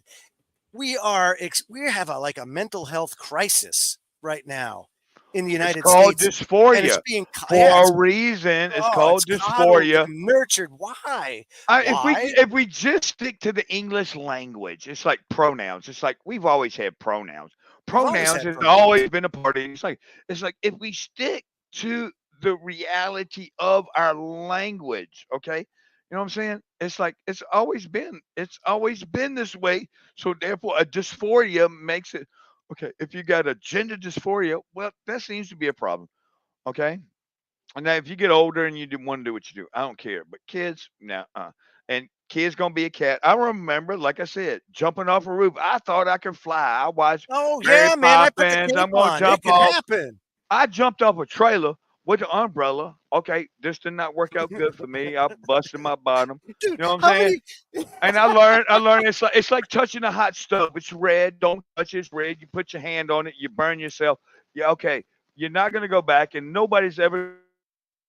No. You can touch a stove. That's if because you we were immortal till we were like 25 years old. Right. We and didn't realize it. Right. And then age kicked in. And it was like, why does my back hurt? Oh yeah. That's all the after effects of it. And that was 22 years ago. Another issue that, I think people need to recognize is that we have an entire generation of people that are stuck in like arrested development. Like they've never really grown up like emotionally or anything. They have not emotionally matured, Scott. You are correct.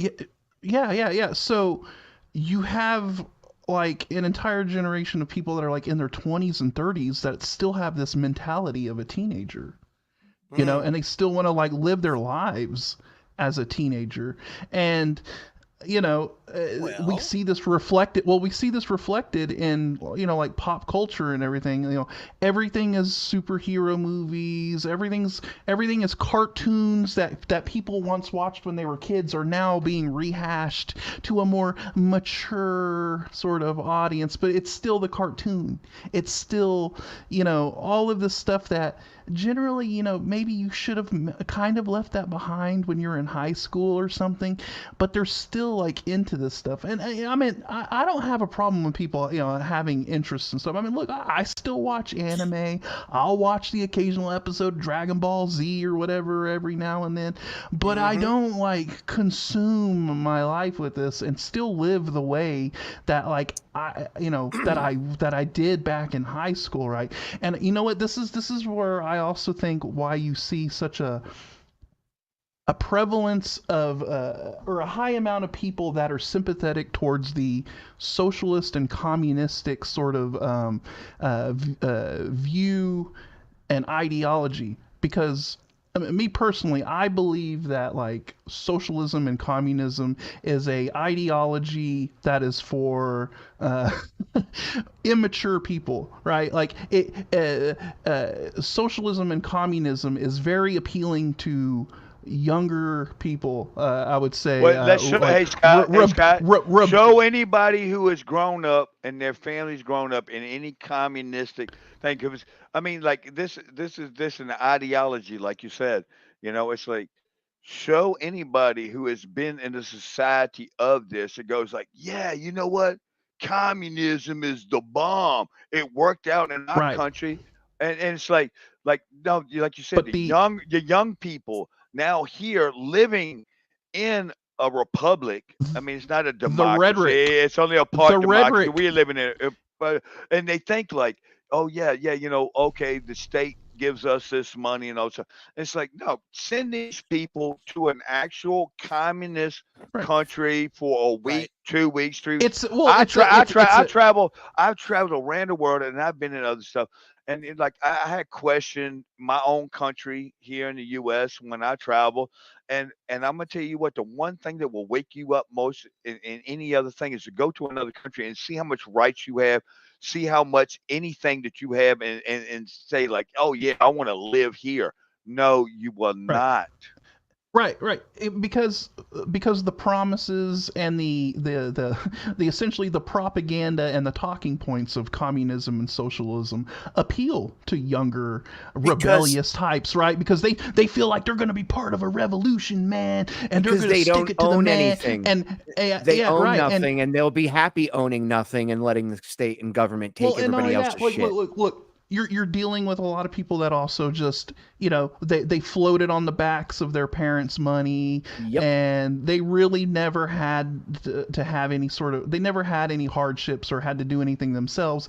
And so the thought of a utopian social society where you don't have to do anything and the government pays you, that's very, very appealing to people, right? Well, that's right. So, look at but then once you in his book, you grow up, once you grow up, though, idea. Once you grow up and you have to actually start living in the real world and you actually see how things function, it generally changes your viewpoint on, and you're like, oh wow, maybe socialism and that whole communist thing, maybe I made a kind of a bad decision, kind of like wanting to get into that back then. That's probably not so. And there's no creativity, there's no innovation, there's nothing that has projected us. No, there's nothing that's great. We have a whole generation of people. Right. We have a whole generation of people now who still think that that's going to be some kind of great utopia because they're stuck in this. Because they've been lied to, Scott. Yeah. And the problem is that younger generation, some of those that you're talking about, some of those younger generations, the kids that are now, and like I know people that are like 27 years old, and it literally arrested development, just no drive, no ambition, no anything. But the generation that just a little bit older than them, even the people like their mid 30s now, the ones that were at Occupy Wall Street, right? Well, there was Occupy events all over the place, and I recorded this. We went down to the Occupy Miami event repeatedly. We had one of our Federal Jack members. He was living in a tent down there for like a month, and we were going down there every day. And we were projecting like Alex Jones movies up onto the side of the Bank of America building in downtown Miami and pumping the audio out via speakers. People, they hated us over there, and the reason they hated us was because we walked around and they were all little commies. They had their own little commune over there, and we were walking around. I have it on video. They were all reading the Communist Manifesto to each other. They were sitting in little circles and they were reading the Communist Manifesto, which communism isn't even communism. I've had this conversation with Charlotte Iserby, R.I.P. Charlotte, I love you. Okay. I had this conversation with her multiple times. Communism is not communism. It's Illuminism. Yes. It's the rewritings. The Communist Manifesto is not anything. It was written by Karl Marx. His name was slapped on it. They took the writings of Adam Weishaupt, the founder of the Bavarian Illuminati. Yes. Yeah. They took his writings and they rewrote it as the Communist Manifesto. And the people that did it was a secretive little group that called themselves the League of the Just. I couldn't make this shit up. You want to learn a little bit more? I put it up on the screen for you. Yeah, he got it up on the screen. Yep. Go read Gary Allen's None Dare Call It Conspiracy. It's a great book. This is part of that timeline that I do for the New World Order and the Illuminati. And people don't, first of all, realize that Karl Marx wasn't his real name. His real name was Moses Mordecai Marx Levi. So what nationality do you think that was? Okay, so that's number one. So when you start thinking about that whole thing, that has a role to play. But he was a member of the League of the Just. And the League of the Just, like I say here, is not only advocates economic and political changes, but moral and spiritual changes. And they believed at the core, as part of the 7 goals of the Illuminati that then were transposed into the 10 planks of the Communist Manifesto, that the family should be abolished and that all children needed to be raised by a central authority. He said this when he expressed his attitude about God. He said, We must war against all prevailing ideas of religion, of the state, of country, of patriotism. The idea of God is the keynote of a perverted civilization. It must be destroyed. So that is at its core. The idea of communism is to make the government your God and take away your belief in a higher power and your reliance on a higher power. Because when you do that, you're really taking away the individual. That's the whole thing. This country was brought about and gave power to the individual. Michael Badnarik, great friend of ours for many, many years. Rest in 2004 libertarian, yeah, rest in peace. Long libertarian presidential candidate, 2004. Same thing, right? Yeah, he also, Joe, didn't believe in forced vaccination. Yeah, and forced vaccinations and all that stuff.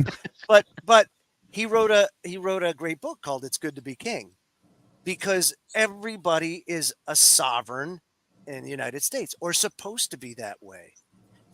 And the other thing is, freedom's not free. Freedom at its core is very hard to maintain, extremely hard.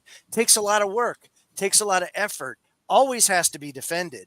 Somebody's always trying to take away something from you. It's always going to happen. So you're always on the defense. Bill. Just a quick, I'm just going to put a photo. This is allegedly.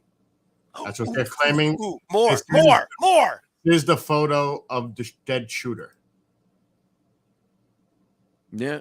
Oh, looks like it looks like he's up on an elevated position. Yeah. Yeah. So I just wanted to come on and share that with you guys. And no, I'm not shedding any tears for that guy. I mean, better not have been John King. Right. I'm gonna have to check that out. It is Pennsylvania. Well, not Johnny the King, man. Come on. Yeah, well, Johnny's too busy. Johnny's too busy writing his book about roadkill recipes to be doing anything. There's something I want to bring up. There's something I want to bring up that you guys mentioned in the first hour before I had hopped on with you. And Joe, you talked about the Project for a New American Century. You talked about PNAC and their white paper, Rebuilding America's Defenses. And they wanted to build a Pax Romana, which is what Kennedy had called what they were trying to do back when he was the president. And that's why they blew his head off in the middle of a public venue. Okay. They did it for shock and awe. And their Pax Romana, they have it now. That's what they turned our American military into. But there's something else in that PNAC document that I wanted to bring up. That same document, Rebuilding America's Defenses, they said that none of that would be, they laid out this grand plan for what they wanted to do, which is what they're, in the process of doing now, right? 20 plus years on now, actually.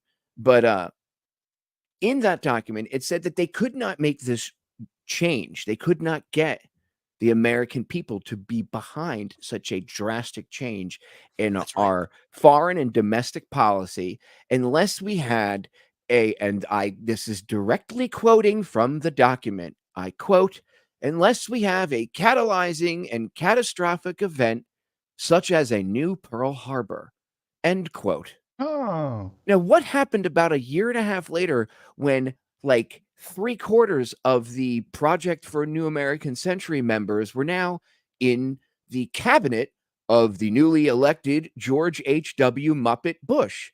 Oh, that's right. 9/11 happened. He was a Muppet? He was a puppet? No. Come on, man. That's never happened before. Biden's the first puppet. That document, dude, right, for sure. Right. Now, we've never had a president be a puppet until Biden. Sure we haven't. Sure we haven't. George H.W. got out and he started like painting paintings. That was his control breaking down. He was trauma dumping in his paintings. Yeah, no, he was a multiple. So was Bill Clinton. They were controlled, but that's a whole side issue. Like, that's a whole side thing. My point is, that PNAC document, Rebuilding America's Defenses, is literally a smoking gun for everything that they have done in the past 23 years.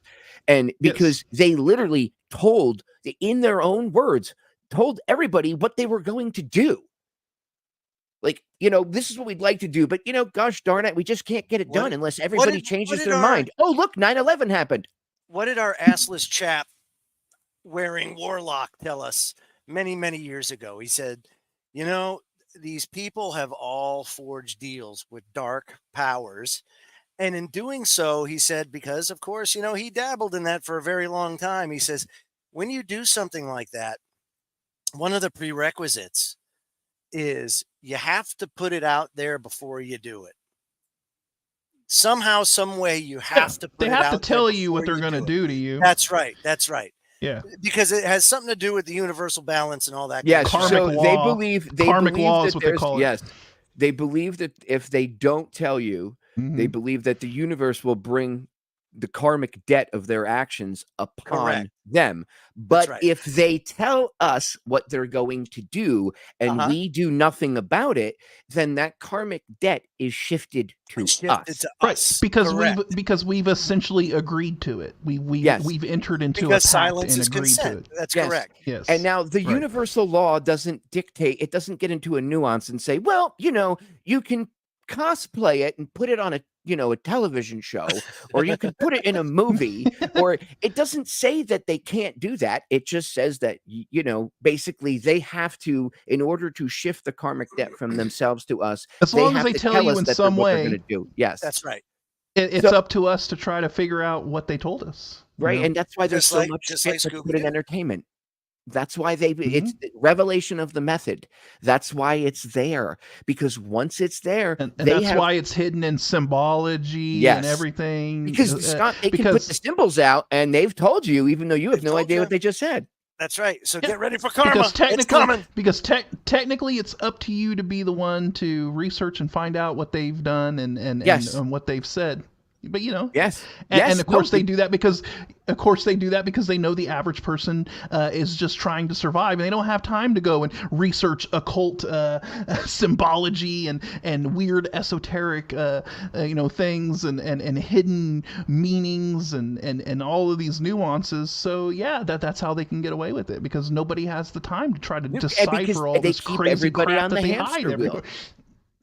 They keep everybody chasing the money. Or they just blatantly tell you, and people just don't even really care, and they don't care because they've been programmed not to, Scott. You remember in school, point and laugh, the teacher, and Charlotte and I talked about this too. How did they program little kids? Us, when we were little kids, how did they program us as kids, right?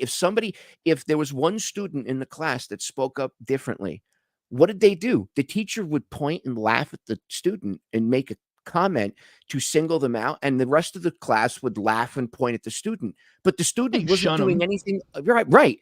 But what was the kid doing?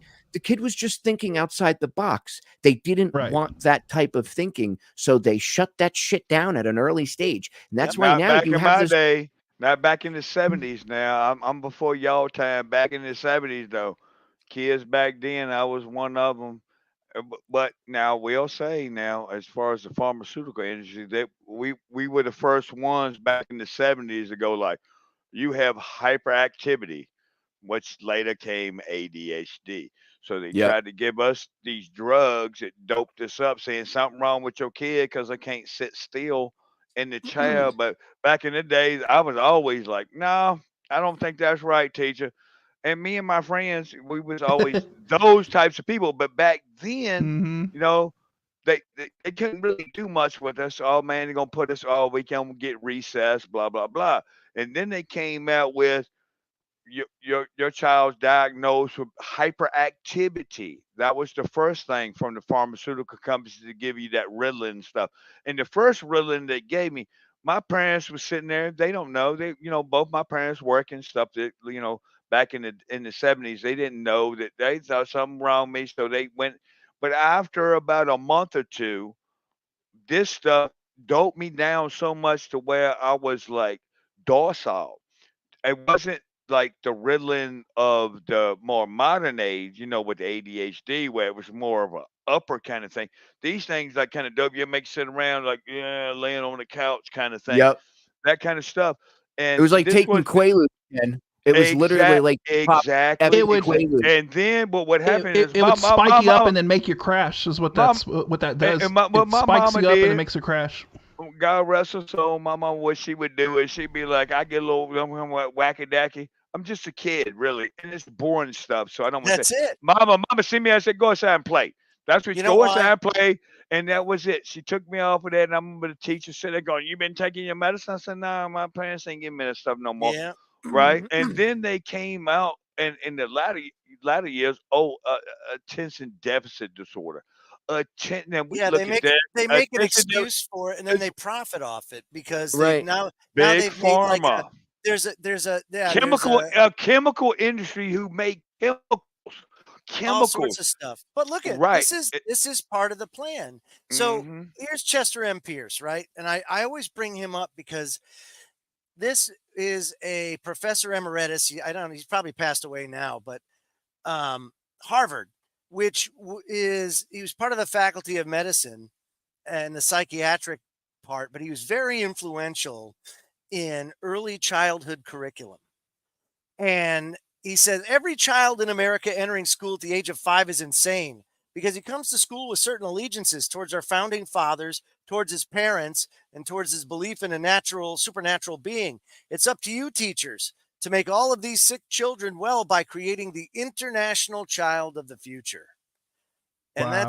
that's exactly what they've done. They've taken everything that is natural and they have made it artificial, basically. They have taken everybody and they've slowly but surely got them off into the wilderness somewhere. And now we're dealing with the consequences of that. I will say, though, Joe, at a time when services and things in the United States are going to be pulled way back because they're going to have to. They're going to have to do something here soon because the way that we're doing things now, accumulating $2 trillion in debt a year, is not going to help. Right, but you know what? Honestly, who do we owe the money to? The Federal Reserve. Oh yeah, no, right? you can write it off. All right, so Sure, fuck write it them. all off. No, fuck them. I would do we that. just great reset Exactly. everything. We don't owe any of you shit. Okay, we start off zero day one. We Yep. start off brand new, and the Federal Reserve, you're now as federal as Let me Federal ask you Express. something. Go Let me play ask you yourselves. something. It's Can a you- pyramid Can scheme. you Screw can the you daggone as a- Federal Reserve, like you say, Popeye. We don't owe y'all nothing. What y'all gonna do? You got a military? You gonna come in here and get the money? Come bring it on.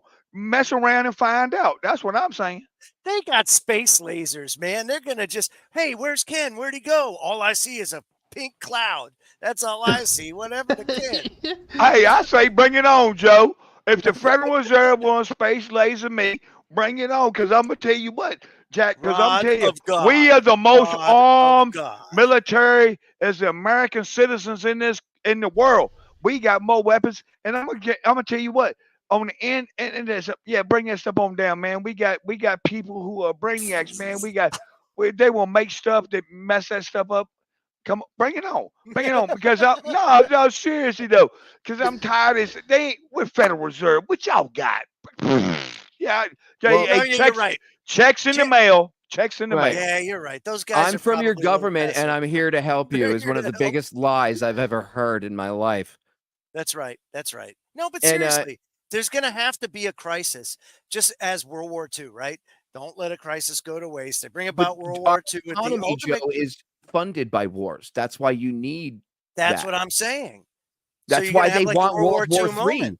Yes. Yeah, that's why they want World War III, because it'll quote, be great for the economy. Be great How for the about economy. how about we just stop killing people? How about that? How about I like all you this whole- crazy assholes at the top of this is for you, because I know some of you will hear this. Okay, you brandy, whiskey drinking, cigar smoking jerk offs. Okay, I want you all to pay attention to this. Okay, how about all of you for the next war? How about all of you fuckheads? Okay, get you and your kids, and you send them to the front lines first. And when you guys and your brood all die, then we'll fight. But actually, there won't be any fighting because nobody will give a shit and want to fight with anybody because only the warmongering scumbags will be dead. So why don't you all do the world a favor and go play hide and go fuck yourselves? I am tired of seeing you kill innocent children, okay? Drone bombing weddings and shit, okay? I'm tired of it, and I know the American public is tired of it too. Okay. So why don't you guys all go play war by yourselves? You'll find that nobody really wants to play with you. Okay. And you'll find that you're good at playing with yourselves. Okay. So I'm tired of it. I'm tired because they want to start World War III. We're literally, dude, the problem is we are really close to World War III. Russia has ships, over by Cuba. Okay. You have the fucking Chinese all over the place. We have President Poopy Pants. We don't even need to worry about Russia. Russia is the least from China. When you want to talk about China, you got to give it to them. You got to give it to them. These cats been sitting back seriously. Sinsu, these guys been out here playing the game properly, and you got to give it to them. They have been this easing on in, buying up land, doing things, and everybody's been behind them. I mean, I know you guys read the Grand Chessboard by Big New Brzezinski and everything about this a long time ago. This was already in the plans for China to be those cats, to bring them into the New World Order and everything. And the thing about it is, it's like, man, I don't know what these cats was thinking about them, because from my history lesson on them, these cats have been around a lot longer than we have, of course, for a lot longer. And these cats are playing the game really good. And these are the ones that we really got to really watch out for, because those are the ones, I mean, come on, COVID, look, I mean, buying up all the property in the United States, all of the manufacturing jobs, everything, the steel industry, everything that they have done, it's been precisely. Now you can say, and I will say it just like Trump said, these are very smart people, and they are playing the game correctly. We are the ones that are not. I mean, the United States is not playing on that global chessboard. We're not, and those are the ones who are playing this, and those are the ones that we really the biggest threat to our national security and everything. I mean, these cats going to take any property, intellectual property. They don't care. They will take and they will steal it, and they will make it, and they will produce it over there, and then somehow we end up buying it from them when it was created here.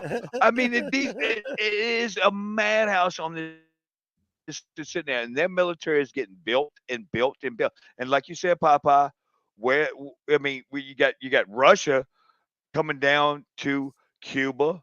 They got something, and we're talking about now. Remember the Cuban Missile Crisis and all of these things that were back. Now it's not no big deal. Hey, yeah, go on and bring the warships. That's what I mean. There. And we don't have Jack Kennedy either. And look, Kennedy, he did things that I didn't agree with. I don't think JFK was a god, but he was a good president. And the reason they killed him was because he was trying to run things and not get into World War III. That was I mean, he did the whole, Kennedy Greenbacks thing too. He was about to tell the Federal Reserve to go kick rocks, but he didn't go invade Cuba. I mean, Curtis LeMay wanted to drop nukes on Cuba. First he had Lyman Lemonster, who was the genius that came up with the whole idea of the false flag attack. False flags, and killing people, having government agents dressed as Cubans, killing people, running around the streets of Miami, Florida, shooting people. And then they were going to hijack an airliner. They were going to land it at an Air Force base. They were going to then remotely fly. Does any of this sound vaguely familiar? Remotely fly an aircraft up. It was a government aircraft, but it was a drone for all intents and purposes. And they were going to have it loaded with explosives. And then the idea was to then, transfer the people from the one, do whatever with them. Yeah. Take this plane, fly it out over in between Cuba and Florida and blow it up, and then say, oh my God, Cuba shot down an American passenger jet. We have to go to war. And Kennedy said, no, you're all effing crazy. We're not doing that. And you can't, when the head of the Joint Chiefs of Staff, when you're on that level, it's hard to fire certain people because in the military, for a president, it's not just as easy as you think. So what Kennedy did was he was smart and he promoted Lemonster out of that position. He got rid of him. Then he brought in Curtis LeMay, who was retired from World War II. They used to call him Bombs Away LeMay. Okay, he was the architect of the bombing of all of Europe. Okay, and Strategic Air Command. That was yes. all LeMay.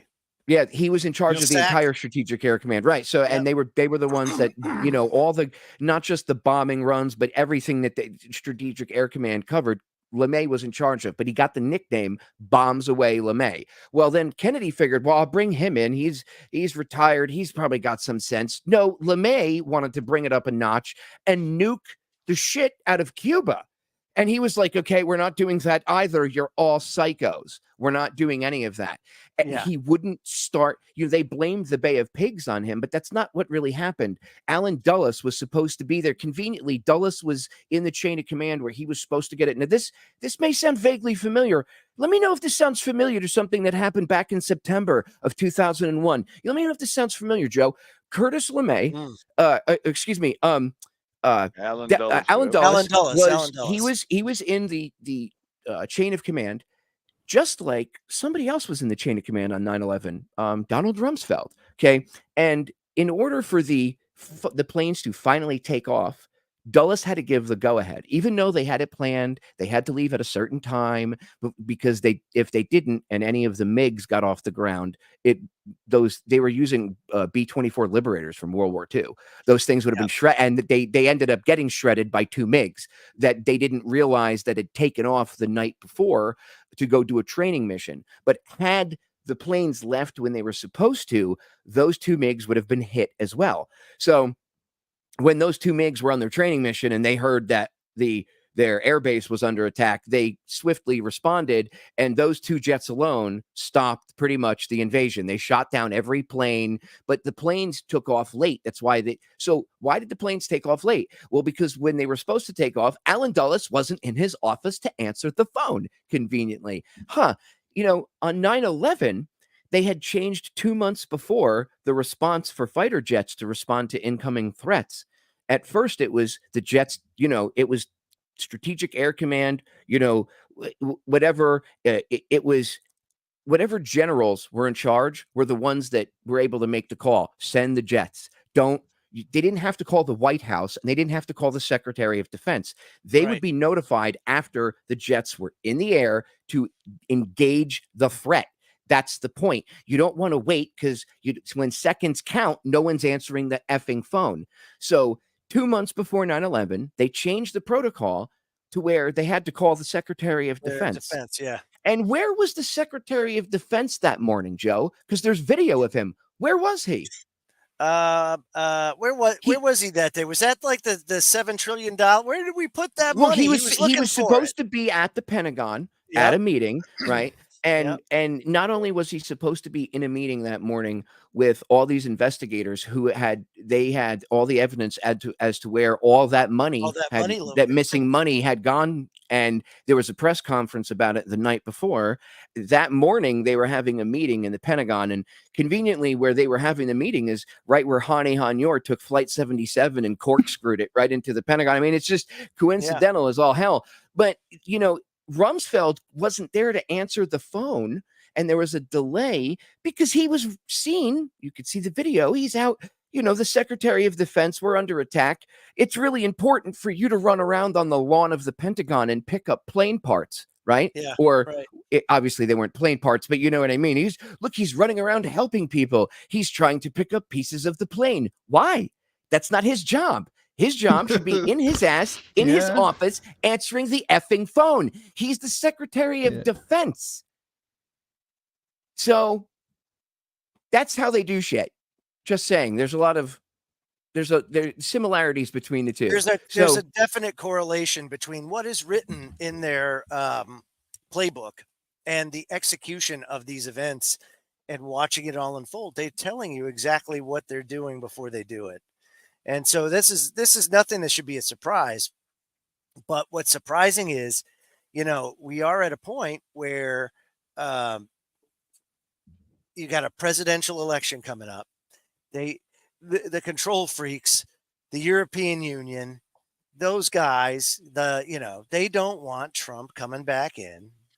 And let's not forget that there is a major political shift going on in Europe right now. Huge. Europe is really swinging towards the man for Le Pen to have the showing they did in France. Yeah, you got France going that way. You got a lot of these other countries. To really cheat those sons of guns for her. I think they ain't nothing but cheating going on over there. You know, man. Shoot, yeah, gotta be. There had to be some major disappointment when the two left factions, center left, band together to form, like, what is it, the New Front or something like that? I can't remember what they call it, but it's a new. What I would like to see is I would like to see really fair elections on any of these things that we see where we know it's like, oh, the people are out there. They're supporting this. Like, and if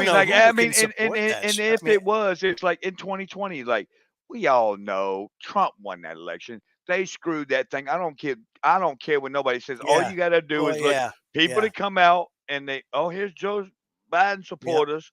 Here's Trump supporters. And I'm like, I don't even care what my opinion is. It's like, come on, man. I don't care where I would be on any of these elections. It's like when the people come out, there's something going on. I mean, we've seen this black box voting back during the Bush administration. It makes no difference right or left. I mean, Bush cheated. We know this. He did.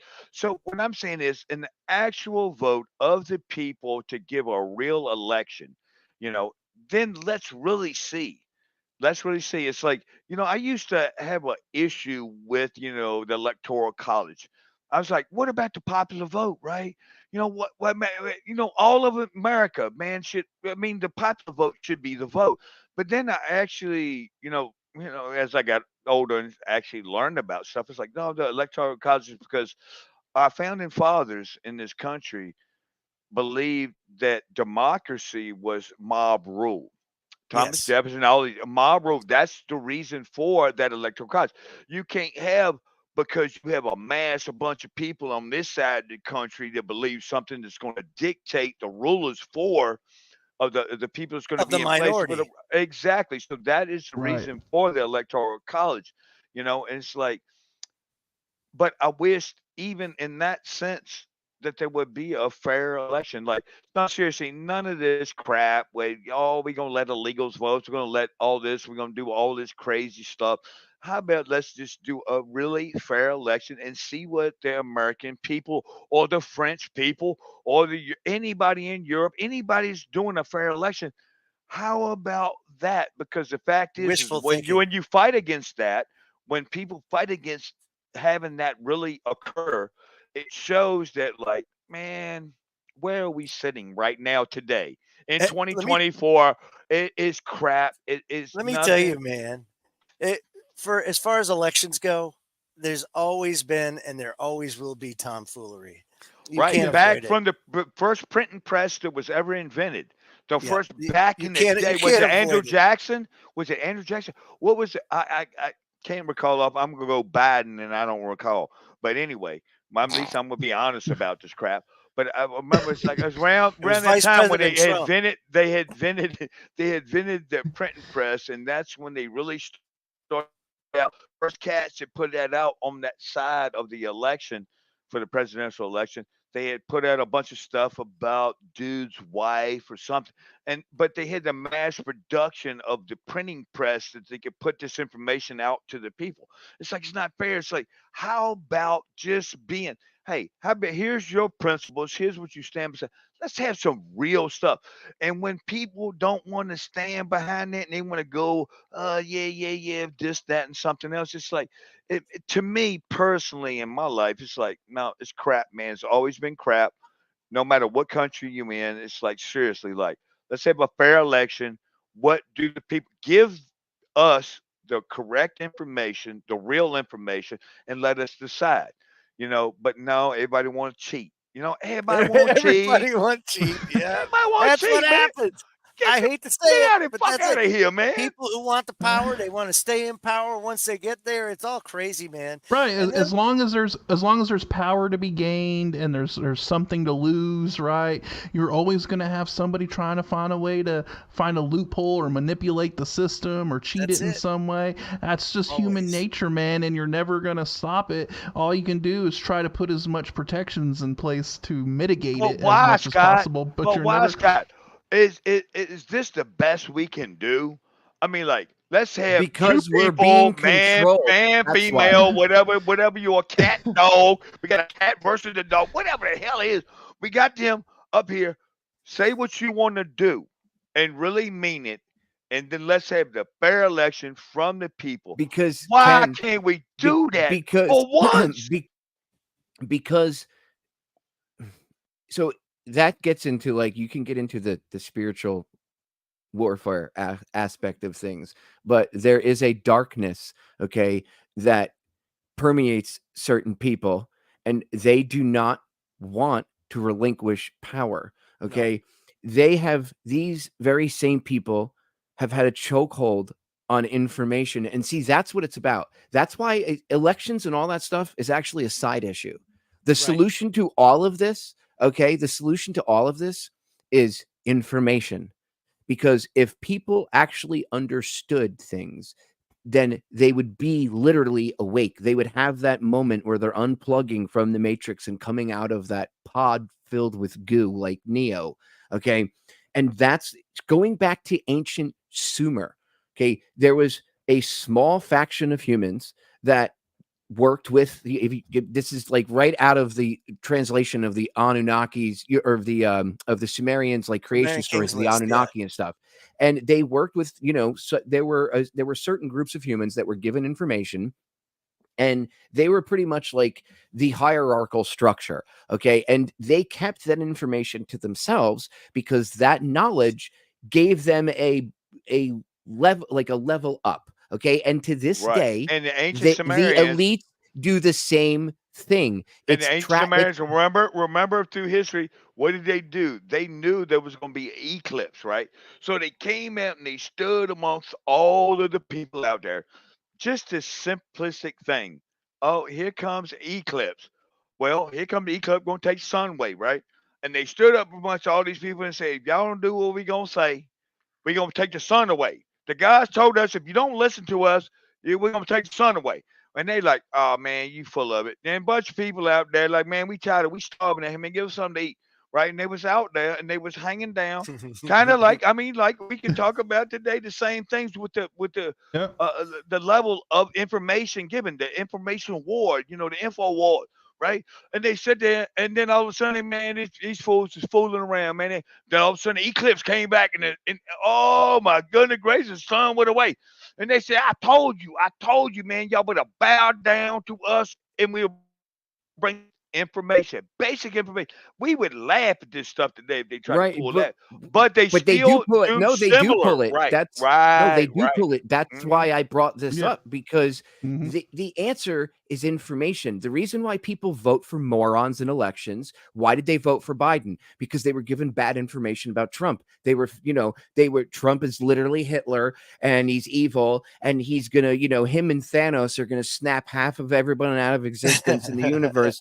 Trump's going after the Infinity Gauntlet. It was retarded, but it's the misinformation. So it's the same thing. Now, we would laugh at what you just said right today. Like, you're correct. We'd go, wow, how could they not know? But they didn't. But because this smaller group of people that had access to information and understood how the sky works, right? Because the sky, no one understood astronomy or any of that stuff. Okay. Well, yeah, it was what they considered the priest class back then, right? And the priest class, it wasn't just spiritual, the priest class. It was also technological and scientific.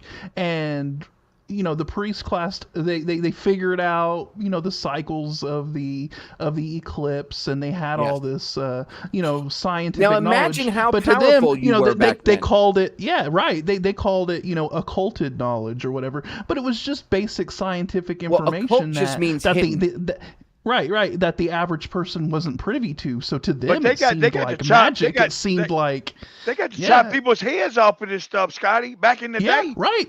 Because to the average, chopping heads off. Right. Yeah, because to the average person saw this as like supernatural abilities. Wow, they can take the sun away, or the gods talk directly to them. Scott. The gods talk to them and tell them things and all this stuff. And imagine if Trump is at a rally and he goes, "If you people don't vote for me, I'm going to make the sun go away." And then an eclipse happens and nobody knows, nobody understands like what an eclipse is. And then the eclipse passes. People are going to be like, holy shit. Wow. That guy, man. Wow. Right. He's got they do that to this day.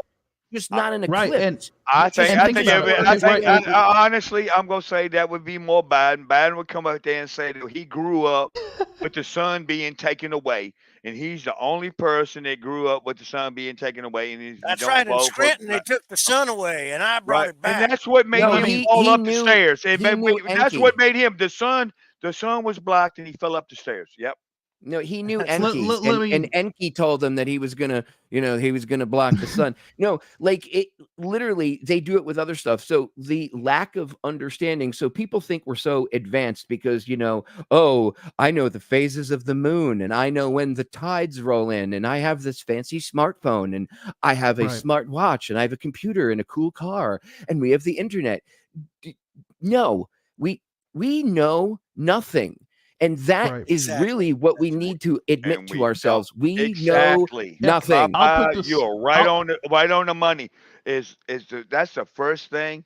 Like, man, I swear to on anything that means anything to me is like that's the one thing that means the most to me in my life. Is like I don't care if I drop dead right now. It's like the one thing that I learned is like I know nothing. Did we go to the moon? No, I don't know. Is the Earth flat? Really? I mean, at the end of the day, my brain could be in a jar right now as a science experiment from something. I really don't know. Now I'll move forward. I will move forward in thinking things and theorizing and things. But at the end of the day, I don't know. Did I see it? I was there. I watched the guy stand in front of the camera with burning buildings behind him talking about a peaceful protest. Oh, okay. Mostly peaceful protests. Let's get it right. And things are like this. And I'm sitting here thinking like, oh my God, these people said this. When I was in Iraq and I heard the saying, all these people talk, all this thing we talking about, Bagdad Bob, all these people through my life. I'm sitting here thinking like, am I even alive here? Is my brain in a jar? It would make more sense than this stuff is going out. It's like, I mean, really, we do have to, like you said, Papa, we do have to sit there and go, you know what? I don't really know. I got theories, I got ideas, I got concepts about this kind of stuff. But at the end of the day, you really need, as people out there in the world, it's always been this way too, to wake up really fully and be honest with oneself is to go like, I don't really know, but I want to know. So therefore, if you want to know, you're going to research, you're going to look, you're going to try to find that answer instead of going so definitively like, I know everything and I have nothing left to learn. It's like, shut up, sit down. Well, the problem though too is with technology, right? We've become overloaded. Like our synapses and everything are overloaded by the tremendous amount of input that's constantly barraging us. And one of the byproducts of that is the reduction in attention span. So people don't have the attention span anymore to do that. They need that instant gratification, that instant I feel safe, that instant I'm going to survive, that tickle the reptilian portion of your brain. Social media. And that's what it's all about. I also want to put media did it, and they and use it controls YouTube. us. Well, TikTok, YouTube, Facebook, they all have 60-second video shorts now. Yep. And it's literally, those are the most popular thing. Even YouTube will tell you that, like, if you're a content creator, that you got to make shorts. Like, they make you do it. And it's like, well, you got to do it. And like, it's like, what for? Well, because YouTube started this a long time ago. Remember when we were putting out long form content before it was popular, and nobody, people weren't really, I mean, you had people either, if the people came to listen to it, they stayed. The problem was getting the attention, like getting the fish on the hook, so to speak, because YouTube was already cutting things to like 15 minutes. You know, they were ball breakers about who they'd let put anything longer than 15 minutes. And then, so most YouTube channels were 15 minutes. Then it was 10 minutes, or it was 10 minutes. Then it went at 15 minutes. But the attention span of the general populace went from 15 to 10 to 5. Now it's down to 60 seconds. 60 seconds. And literally, if you can't put a video together with information and try to get some information across in 60 seconds, you lose the person. And the problem is, I don't give a shit how great of a video editor you are. You're not getting nuance on any subject in 60 effing seconds. Okay. It's just not happening. And they know that. And that's why they've done that. They've used social media, YouTube is included in that, okay, to literally dumb the public down. Because again, if they don't know the basics, and I'm not talking about when I say like we don't know, when I say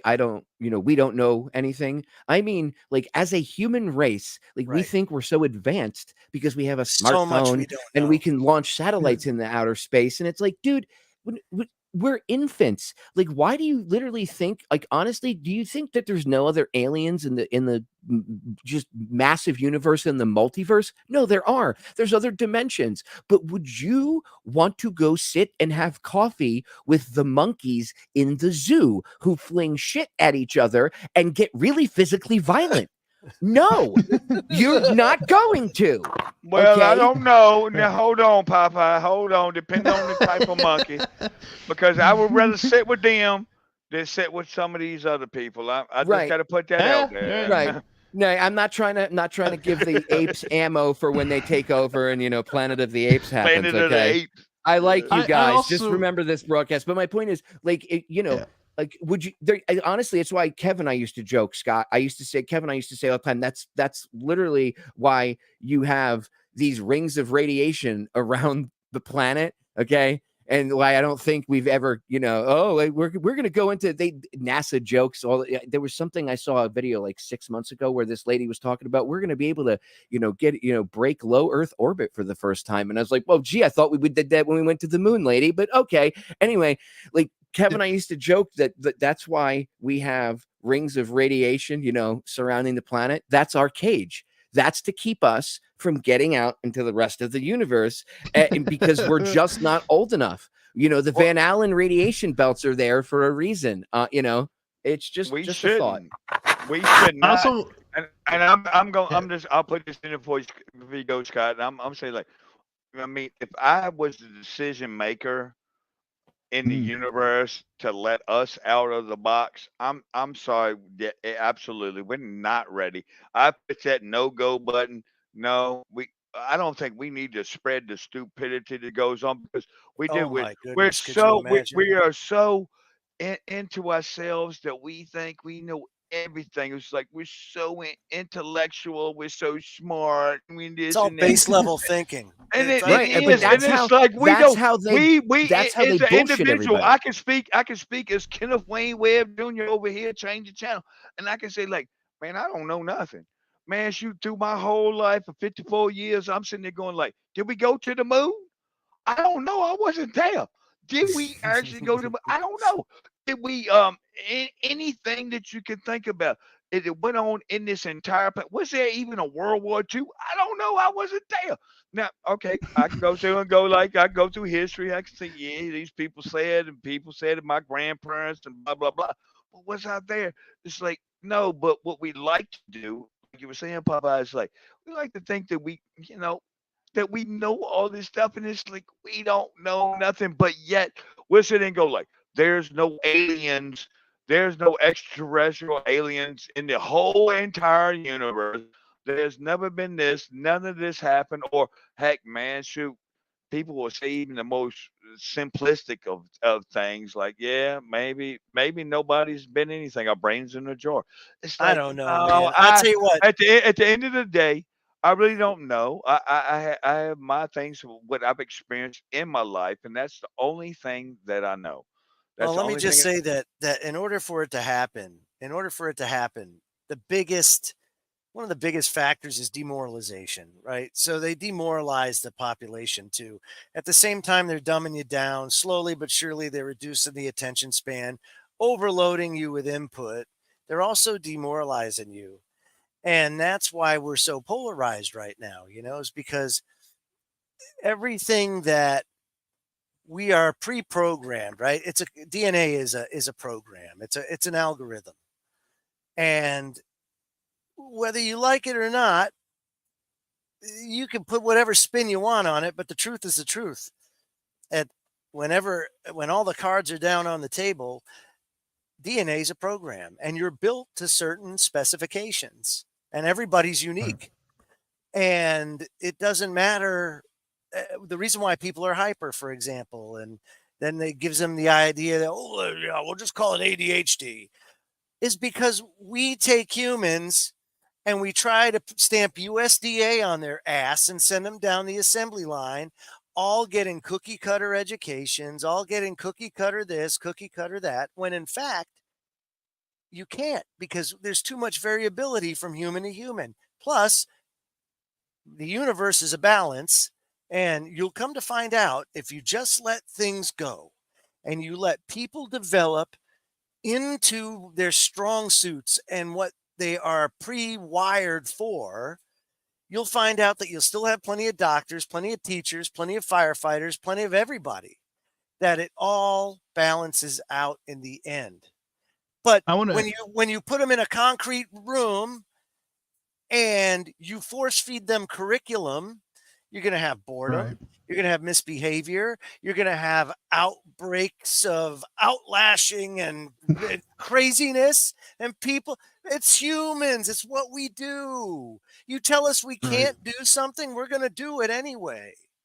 So it's human behavior, and they want it, but they want to engineer that out because that's the part of humanity they can't control. Right. So they try to control it. How do they do it? They demoralize.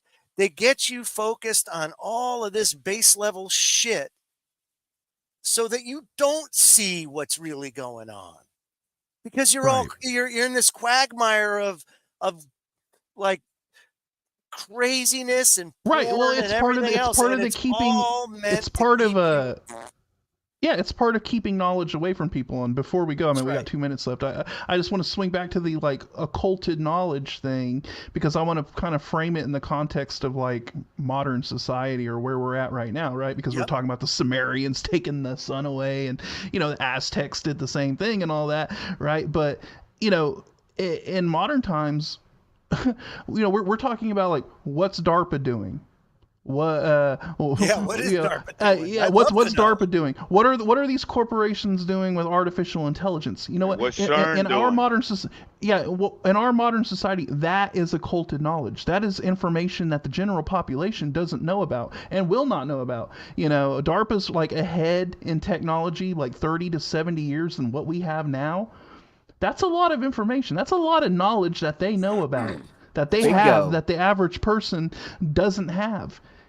So that is the new occulted knowledge, is technology and these algorithms and all of these things that they're going to use and roll out, Joe, and these things are going to appear to be magical. Right? They're going to appear to do miraculous things, just like taking away the sun used to be. Now you're going to have an artificial intelligence that's going to come out, and you're going to have an artificial intelligence that's going to come out and perform these amazing feats. These amazing things, and everyone's going to be like, "Oh, I know how long did so the stealth that bomber? That's the new We had to have knowledge. the stealth bomber to crash before we even known the knowledge about a stealth bomber. Yeah, exactly, Scotty. It's how long for something to happen before we even get a little bit of piece of that information? That's Well, the new occult that's knowledge. the whole point, and that's why I brought that up, was because yes, it's the same thing. They do the same thing. No. It's the same shit. They have access to information that the rest of us don't, and because they have access to that information, that gives them power over us. If we all had the same information, then we'd all be on an equal playing field, and maybe humanity could grow up, but we'll see.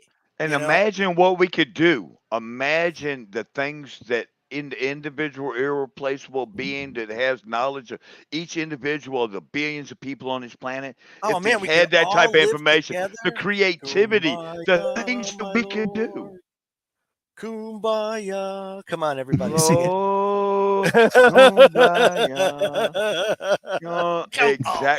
We're humans.